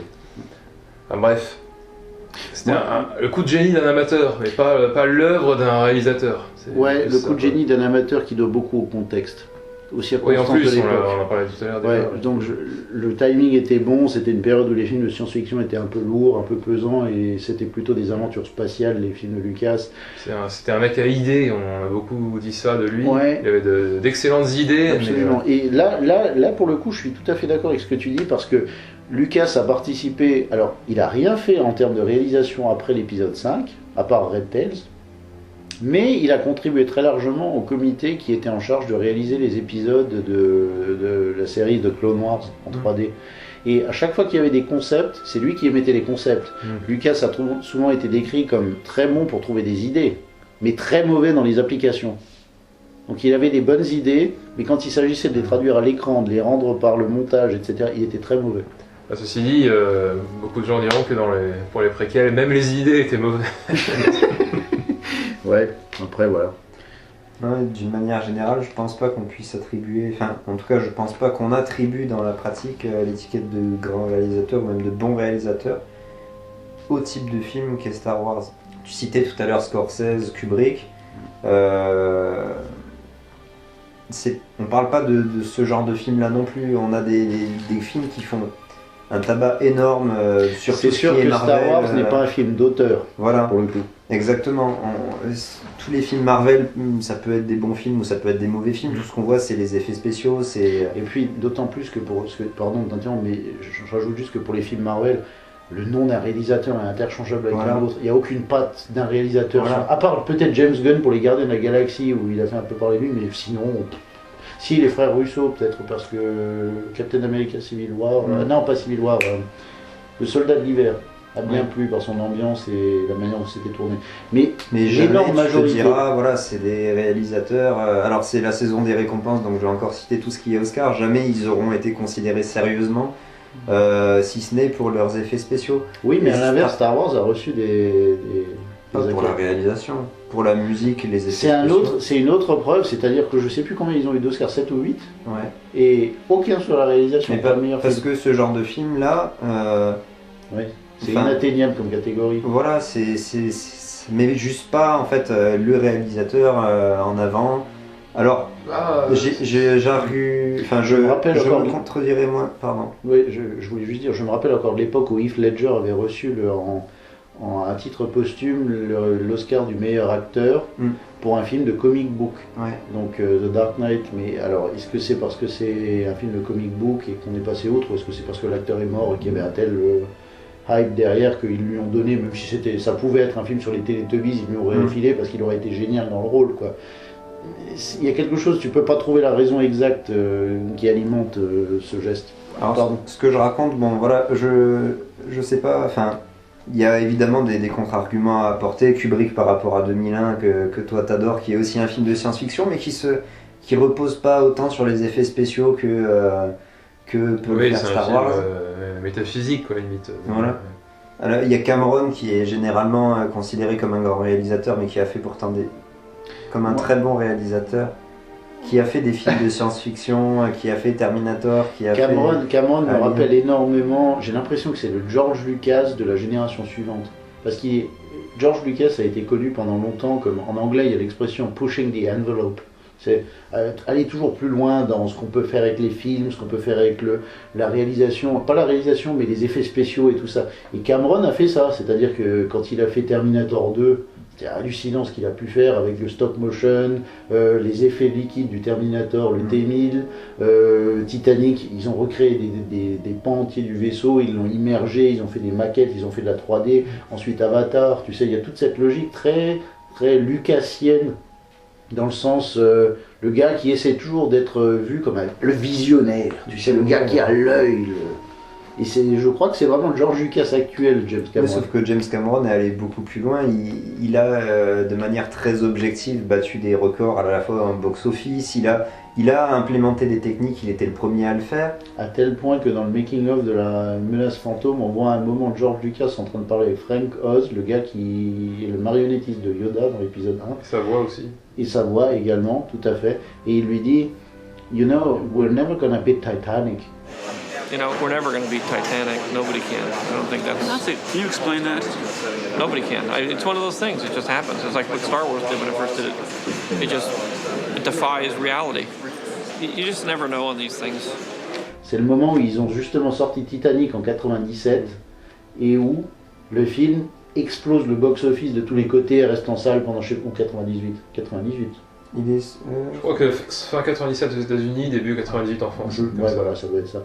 Mais en gros, en ce moment, il est en train de défoncer le box-office et tu perçois la frustration de Lucas de voir que merde, je suis plus dans la course, il y a quelqu'un qui m'a dépassé dans le titre la course au titre que moi j'avais depuis des années.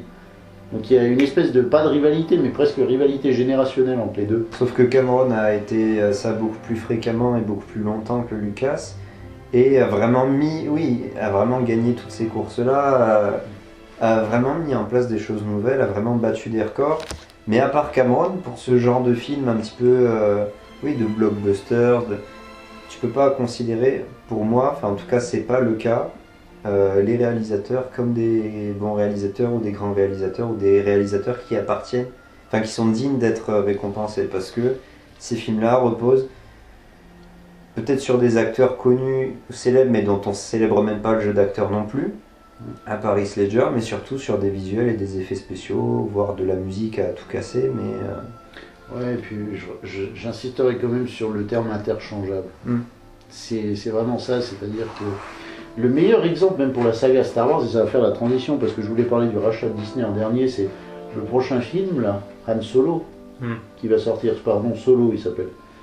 Ils se font d'ailleurs creuser la tête pour le titre Solo, Star Wars Story. Ils ont repris tout Rogue One, ils ont juste foutu Solo à place de Rogue One. Cela étant, ils avaient 2 frères. Ces gars-là, ils les ont virés et ils ont mis Ron Howard à la place.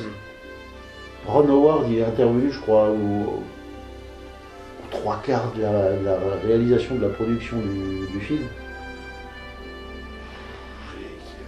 S'ils peuvent mettre X ou Y à la place d'un réalisateur pour un film. Dans le temps, c'était l'œuvre d'un type, tu sais, il fallait toujours, c'était George Lucas, même s'il y avait Irving Kershner et Mark Wand dans la réalisation, c'est lui qui avait donné l'imprimatur en quelque sorte à ces 2 gars, tu vois. Il y avait toujours la patte Lucas derrière ça.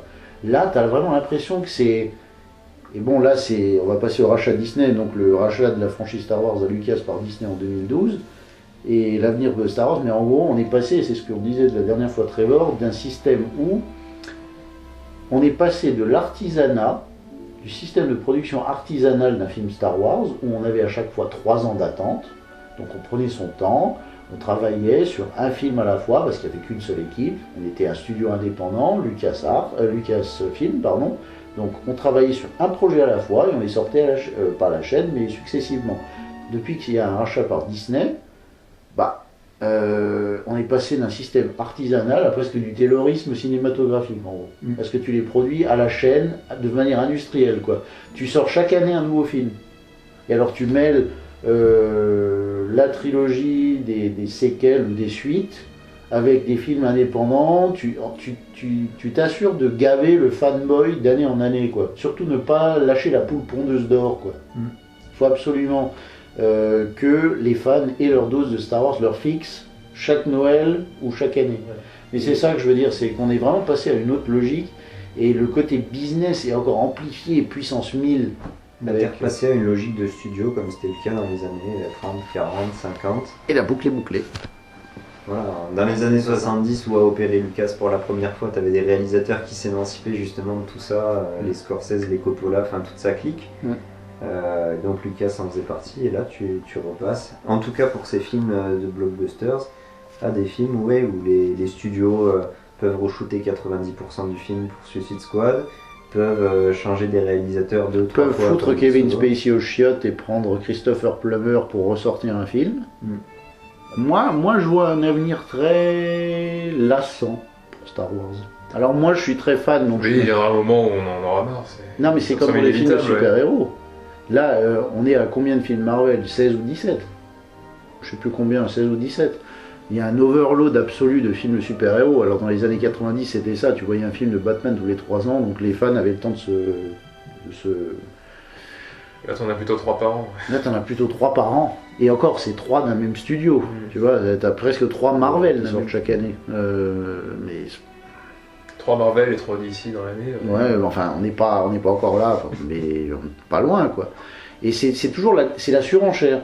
C'est ça le terme. Il y a de plus en plus de surenchère. C'est toujours plus vite, toujours plus loin, jusqu'où on peut aller, combien on peut faire péter de trucs, combien on peut mettre d'explosions à la fin du film, combien on peut mettre de rayons laser vert, jaune, bleu. Voilà, et toujours les mêmes conneries avec cette scène débile d'explosion à la fin où tu deviens épileptique avant le générique de fin. Le rayon lumineux vertical qui descend du ciel que t'as dans...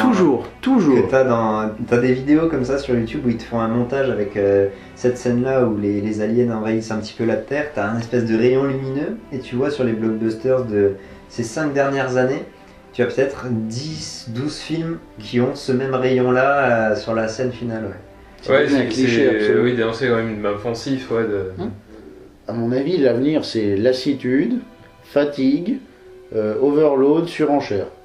Et tous les phénomènes s'auto-alimentant dans un cercle vicieux. Il y a un moment...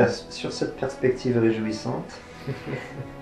Non mais voilà, on est vraiment repassé à une logique de studio, donc production à la chaîne.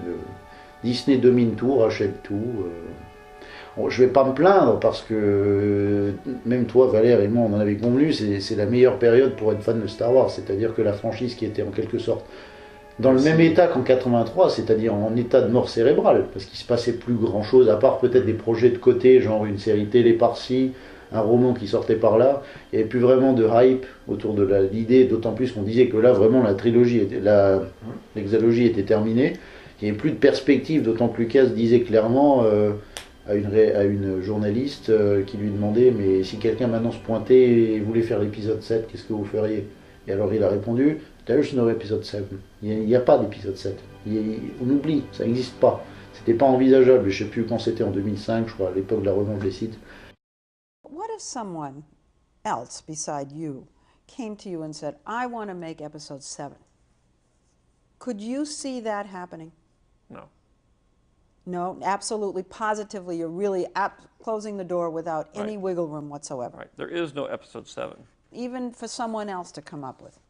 Well, there's possibility there may be another offshoot movie somewhere about an offshoot character in that world. But not episode 7. But not about Luke Skywalker, not about that group of people and that struggle to bring democracy back to the galaxy.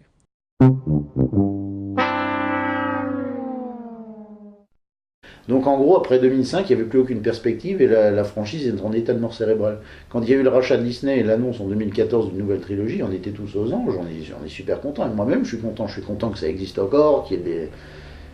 Mais après, si tu es réaliste, le pendant de ça, c'est que au bout d'un moment, tu te fatigues, t'en as marre, quoi. Ça serait bien s'il y avait un peu moins de ces trucs.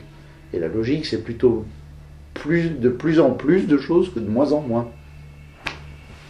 Alors, qu'est-ce qui différencie, à part le fait que l'un soit le créateur de son monde et que l'autre soit simplement un réalisateur qui est adapté à un monde déjà existant, qu'est-ce qui différencie George Lucas de Peter Jackson? C'est-à-dire que tous les deux ont fait donc cette première trilogie qui a eu un succès énorme, que les fans se sont énormément appropriés, qui a une communauté de fans absolument énorme. Ils ont fait une deuxième trilogie qui était très anticipée et qui a beaucoup déçu. Pour autant... Parce que c'était toujours Jackson pour le Hobbit. Ouais, c'est lui qui a fait les deux différences de base. Peter Jackson est le réalisateur de tous les épisodes. Ouais. Deuxième différence de base, c'est pas une adaptation Star Wars. Non, c'est un matériau originel. C'est ça que je citais comme peut-être facteur possible, mais il n'y a pas eu le même backlash sur Peter Jackson alors que sa trilogie a beaucoup déçu. Surtout que bon, c'était clairement plus mercantiliste. Parce que surtout sur la deuxième trilogie où il est tiré un bouquin de 150 pages sur 3 films. Voilà. Et on n'a pas eu les mêmes critiques par rapport à lui alors que ces films ont déçu, ils ont fini même par lasser. On n'a nulle part Peter Jackson a violé mon enfance avec le Hobbit, a fait ci, a fait ça. Alors est-ce que c'est parce que les fans peuvent se réfugier dans un autre monde et lire le Hobbit originel s'ils le veulent, lire le Silmarillion qui n'a pas encore été adapté ou pas, enfin je pense que c'est aussi quelque part, je pense aussi quelque part que c'est parce que Peter Jackson a prouvé en dehors de l'univers spécifiquement du Seigneur des Anneaux qu'il avait les capacités pour faire des bons films, on va dire, pas des excellents films parce que King Kong n'est pas un excellent film, mais ça a quand même été bien vu en 2005 à sa sortie. Je pense que c'est considéré comme un bon film, trop long, mais considéré comme un bon remake du classique des années 30. Je pense que c'est parce qu'il y a peut-être moins de doute autour des compétences de Peter Jackson. Peter Jackson n'est pas un businessman, c'est un réalisateur. Non, c'est vrai qu'on n'a pas ce côté un peu mercantile. Cynique, ouais. Alors que Lucas, lui... Peter Jackson, avec sa trilogie, ouais, tu sentais que c'était peut-être un peu plus lui qui aimait tellement cet univers qu'il voulait en faire des tonnes. Et puis même, il n'y a pas de merchandising autour. Ouais. Enfin, il y a des bouquins, mais il n'y a peut-être des figurines pour les collectionneurs, mais... Si, t'as pas mal de figurines, t'as des cartes qui sont sorties. T'as tous les supports, mais t'as moins l'impression que Peter Jackson se fout de la gueule. Et un autre truc tout bête, c'est que en dépit du fait que ça soit une adaptation, le film reste considéré comme un film. Et n'est pas un produit de merchandising, enfin n'est pas un produit au service du merchandising. À partir du Retour du Jedi, c'était moins des films, donc des œuvres qu'on peut considérer et critiquer qu'un moyen de promouvoir une franchise plus large. Le Seigneur des Anneaux, ça reste des films. Même si le Hobbit, c'était une prélogie mal considérée par les fans, ça reste des films. Ça n'est pas... C'est pas une franchise aussi... Comment dire? J'arguerais que l'impact culturel du Seigneur des Anneaux est moins fort que Star Wars. Le Seigneur des Anneaux a eu un impact en tant que bon film. Pas un impact culturel au point de marquer une génération comme étant... C'est hallucinant. Parce que ça avait déjà été fait par les bouquins eux-mêmes. Très bon point. Ça avait déjà eu lieu. En gros, les films Seigneur des Anneaux, c'est jamais qu'une prolongation. C'est jamais qu'une prolongation du plaisir qu'il y avait eu avec les bouquins, ouais. Le côté création d'un univers, d'un phénomène culturel, c'était déjà fait par Tolkien, avec les bouquins. Du coup, les films Seigneur des Anneaux avaient la place pour être n'être vus que comme des films, très bons, mais des films. Ouais. Mais il y a beaucoup de différences et... Ouais, je crois beaucoup. Alors pour le coup, le Seigneur des Anneaux a gagné beaucoup plus de récompenses que en tant que film, avec même en tant que, même le meilleur film, il a gagné pour le Retour du Roi. Ouais, il a gagné peut-être, il a été nominé pour 12 Oscars, il en a gagné 9. Ça a été quelque chose, mais effectivement, cet impact-là. Moi je trouve que c'est moindre. Alors certes ça a quand même marqué parce que quand tu parles tout de suite de la trilogie du Seigneur des Anneaux de Peter Jackson, il y a un côté mythique, tu vois tout de suite le côté épique. Dès que tu parles de ça, tout le monde est waouh, oui ça c'est des films. Ouais, la question qu'est-ce qu'ils vont faire avec la série Amazon. Mais continue. Bah j'ai appris qu'ils avaient le même budget que pour l'ensemble des 3 films mis bout à bout en fait, pour la série. Ils ont l'équivalent du budget de la communauté, des 2 tours et du Retour du Roi, mis ensemble pour une série. Épisode. Pour chaque épisode. Je trouve qu'il y a suffisamment de points de divergence entre Peter Jackson et Lucas pour que... Après, il y a aussi des points de convergence, c'est-à-dire que Jackson a fait ça, c'est qui a distribué ça? New Line Cinema, non? Ouais. Mais malgré tout, il l'a fait de manière assez indépendante en Nouvelle-Zélande. C'est vraiment un produit néo-zélandais quand même, ces trilogies, ces 2 trilogies. Donc il y a le côté un peu indépendant, réalisateur dans son coin, qui a la main sur tout, qui est... Je sais pas.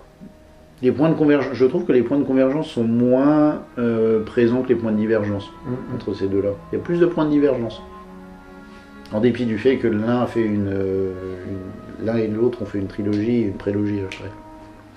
Et sinon, le documentaire, vous en avez pensé quoi? Ouais, j'ai plutôt apprécié, ouais. Moi aussi. Mais je crois que j'ai moins apprécié que le précédent qu'on avait regardé, Best Worst Movie. Peut-être parce que c'est des éléments... T'as certainement appris moins de choses que j'avais fait Best Worst Movie. Ouais, ça de toute manière. Mais aussi peut-être parce que Best Worst Movie, ça avait trait... Oui, ça avait trait, ça se dit avoir trait. Oui, ça avait trait. Best Worst Movie, ça avait trait à quelque chose de peu connu, vraiment de marginal presque. Un nanar alors que tu connais ou que tu connais pas, et c'est un mauvais film, et il y a la curiosité derrière la réalisation de ce film qui est considéré comme un milestone du nanar. Ça, c'est un documentaire parmi plein d'autres qui parle de Star Wars, un truc qui est surreprésenté déjà à la base, on en bouffe du matin au soir. Donc il y avait un côté un peu plus convenu, peut-être dans ce documentaire. Pas convenu, mais on apprenait... Le degré d'apprentissage était très minoritaire, on apprenait un point par-ci par-là. Mais sinon, c'est rien qu'on n'aurait pas pu deviner nous-mêmes en se creusant un peu la tête. Il y avait un côté un peu fan-made. Enfin... Oui, mais Alexandre Philippe a dit lui-même il a grandi avec la... Ouais, c'était assumé. C'était totalement assumé, donc voilà. Et puis Best Worst Movie, c'était fait réalisé par l'acteur même qui avait joué dans le pisseur. Dans le film, voilà. Donc c'est un côté plus authentique. Et puis il y avait un côté, je trouve, plus humain parce que tu allais directement voir les gens qui ont contribué au film. Oui, c'était en scène lui-même, c'était une aventure. Même pour tout le monde, pour tous les acteurs. Là, tu voyais jamais que des critiques, des gens qui avaient des avis sûrs, mais tu voyais pas de George Lucas, tu voyais pas Mark Hamill, tu voyais pas X. Ouais, non, c'était des pantouflards qui adoraient leur jouer, mais non, mais c'est vrai. Ou qui les détruisaient. Ou qui les détruisaient parce qu'ils les adoraient trop. Mais là, ouais, effectivement, tu voyais l'effet qu'avait eu ce film sur les gens. Oui, comme tu dis, c'était une aventure pour retrouver tout le monde et reformer un petit peu ça. T'étais surpris en même temps que lui par ce qui était devenu la mer. On se racontait une histoire, c'était une espèce de film. C'était presque de la fiction, une fiction documentaire presque. Voilà, il y avait des personnages, quoi. Voilà. Là, c'était un pur docu avec le côté un peu cheap fan-made qui n'empêchait pas d'être... Alors après, on peut peut-être reprocher à Best Worst Movie d'être trop dans l'affect pour un truc documentaire qui se veut plutôt analytique, et il était plus analytique celui-là. Bon, après, il était uniquement analytique pour le coup. Oui. Ouais. Ah non, il y avait la passion des fans, quand même, tu le ressentais. Bon, c'était pas les bons aspects, on va dire, de l'affect, mais tu le ressentais, dans le positif et négatif. Mais c'était plus, pas objectif, mais il y avait plus de recul qu'il n'y en avait pour Best Worst Movie, où là c'était forcément l'acteur qui avait joué le gamin, qui interviewait les gens qui avaient vécu ça, c'était leur seul film, ils n'ont rien fait depuis, ils sont connus pour ça, ils en ont souffert, ils en ont tiré une célébrité locale, donc tout tournait autour de ce film. Là, ouais. Mais disons que là, tu parles de passion, mais tu revois les scènes de passion qu'il y avait pu avoir en 99.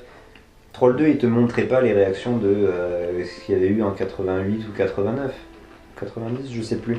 Là, il te remontrait des gens qui voyaient le film pour la première fois, ou alors qui étaient toujours dans ce film, qui le voyaient encore. C'était vraiment, t'étais dedans. Tu t'étais pas, comme tu dis, avec du recul, sit back, relax, et tu t'en parles. Là, t'étais vraiment. Ça se faisait en temps réel. Bon documentaire. Un parmi tant d'autres pour People vs George Lucas. Ouais, on peut dire ça, je pense. I saw Judge Lucas, I'd give him a big hug and say thank you. I hate even saying things like I just said because it sounds like I'm being mean to Lucas, and I love him. Cut the man some slack. He's people, man. That's George. That's George. I don't think he's raped anyone's childhood, frankly. That's a little overdramatic, isn't it?